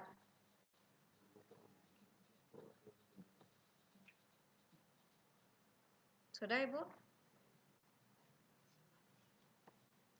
Tadi yang berhasil menjawab Ibu apa ya? Ada catat teman-teman panitia? Iya, oke. Ada sudah dicatat. Baik Bapak Ibu, sambil kita tunggu Ibu Yunitanya. Nanti sore kita siang jam 1:30, 13.30 on time ya Bapak Ibu, langsung masuk ke room Zoom-nya. Karena kita nanti ada sesi dengan Komisi Pemberantasan Korupsi. Setelah itu ada Bapak Dr. Mutakin inisiator Sejuta Kupiah Aceh.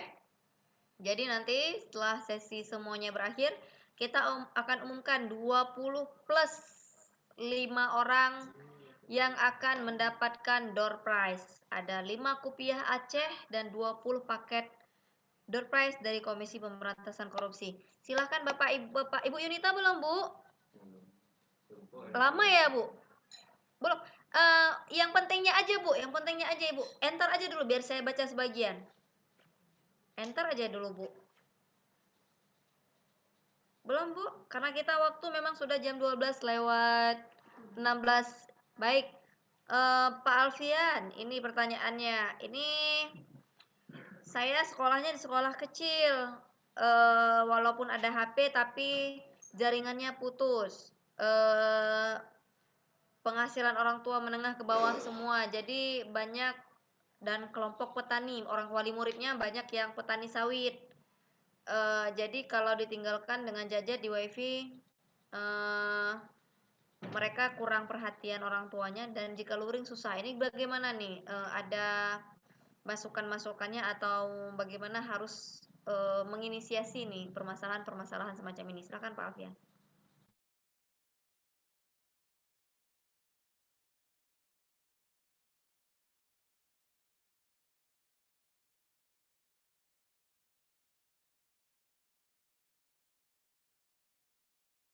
Dari SD berapa? Dari SD berapa, Bu?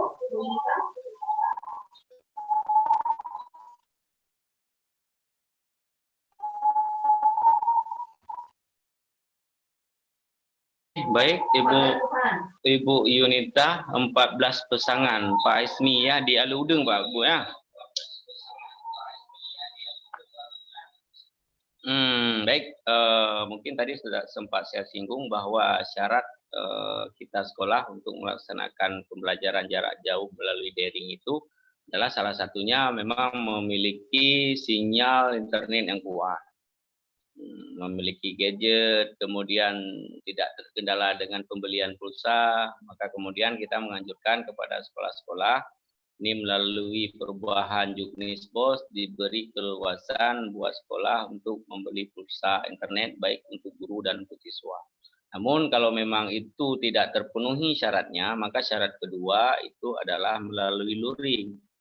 Nah, melalui luring itu bisa dengan pola guru yang mendatangi rumah siswa atau orang tua yang mendatangi sekolah dengan jadwal yang ditentukan sehingga menghindari kerumunan wali siswa di sekolah.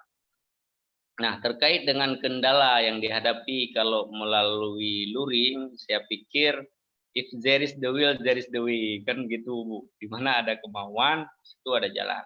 Katakanlah misalnya orang tuanya itu di kebun sawit, katakanlah seperti biasa. Siswa itu kan tetap di rumah, ada orang tua segala macam. Dengan komunikasi yang baik itu bisa dititipkan atau bagaimana. Atau pihak sekolah, mungkin Pak Kepala Sekolah, Pak Ismi mungkin bisa bekerja sama dengan kecil yang ada di kampung-kampung atau dengan komite. Ya, dengan komite, memanfaatkan kecil untuk bisa menyerahkan tugas-tugas yang ada di sekolah itu ke rumah-rumah warganya. Itu salah satu cara, banyak cara-cara yang lain. Penting ada kemauan kita untuk melakukan itu, ada panggilan jiwa kita bahwa siswa ini tidak boleh terhenti proses pembelajarannya.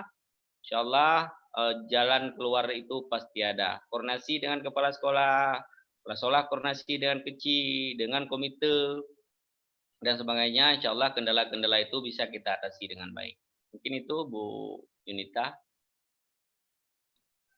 Ibu Yunita, mudah-mudahan apa yang ditanyakan tadi sudah terjawab oleh Pak Alfian.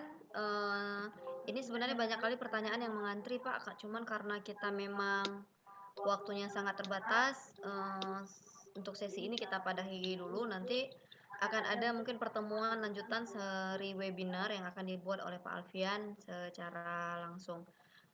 Sebelum kita tutup sesi ini, mungkin ada closing statement oleh Pak Alfian. Closing statement dari Pak Alfian, kami mintakan Pak bentar, closing statement bagaimana ke depannya atau pengharapan Bapak. Terima kasih. Baik, terima kasih Ibu Novi. Saya mengajak seluruh kepala sekolah kepada guru-guru baik honor maupun PNS, juga guru BTK, wali siswa untuk bersinergi bagaimana kemudian menghadapi permasalahan-permasalahan semasa transisi new normal ini untuk proses pembelajaran siswa itu tidak boleh terhenti. Oleh karena itu butuh inisiatif dan kerja keras dari sekolah sehingga ini bisa terlaksana dengan baik. Kami dari Dinas Pendidikan terus mendampingi, siap menerima keluhan-keluhan ataupun pertanyaan-pertanyaan dari Bapak Ibu terkait kendala-kendala yang Bapak Ibu hadapi di lapangan. Mudah-mudahan dengan kerjasama yang baik antara sekolah dengan masyarakat, sekolah dengan Dinas Pendidikan, maka kendala-kendala yang besar itu akan bisa kita hadapi bersama. Jadi mudah-mudahan proses kegiatan belajar mengajar siswa ini tidak boleh berhenti. Oleh karena itu butuh inisiatif, sekali lagi saya sampaikan dari kepala sekolah, butuh keinginan yang kuat sehingga proses ini bisa terlaksana dengan baik. Mungkin itu saja Ibu Novi, terima kasih atas kepercayaannya. Demikian wabillahi taufik wal hidayah. Assalamualaikum warahmatullahi wabarakatuh. Baik, waalaikumsalam warahmatullahi wabarakatuh. Terima kasih kepada Pak Alfian sudah memaparkan tadi 2 jam bersama Pak Alfian. Bapak Ibu yang kami hormati, untuk sesi siang ini kita sudah selesai. Kita akan masuk kembali di ruangan Zoom pukul 13.30. Kami mohon tepat waktu Bapak Ibu karena acara agar terselenggara kegiatan webinar ini on time dan kita bisa menyelesaikannya asar nanti. Baik Bapak Ibu, terima kasih. Silahkan beraktivitas kembali. Kita bertemu pukul 13.30 dengan para pemateri dari Komisi Pemberantasan Korupsi mengenai edukasi anti korupsi dan bagaimana pengelolaan dana bos yang baik, serta Dr. Mutakin dari dosen Universitas Syah Kuala yang merupakan inisiator sejuta kopiah Aceh. Jangan lupa nanti sore kita akan umumkan 20+5 door prize bagi peserta yang beruntung. Terima kasih. Wassalamualaikum warahmatullahi wabarakatuh.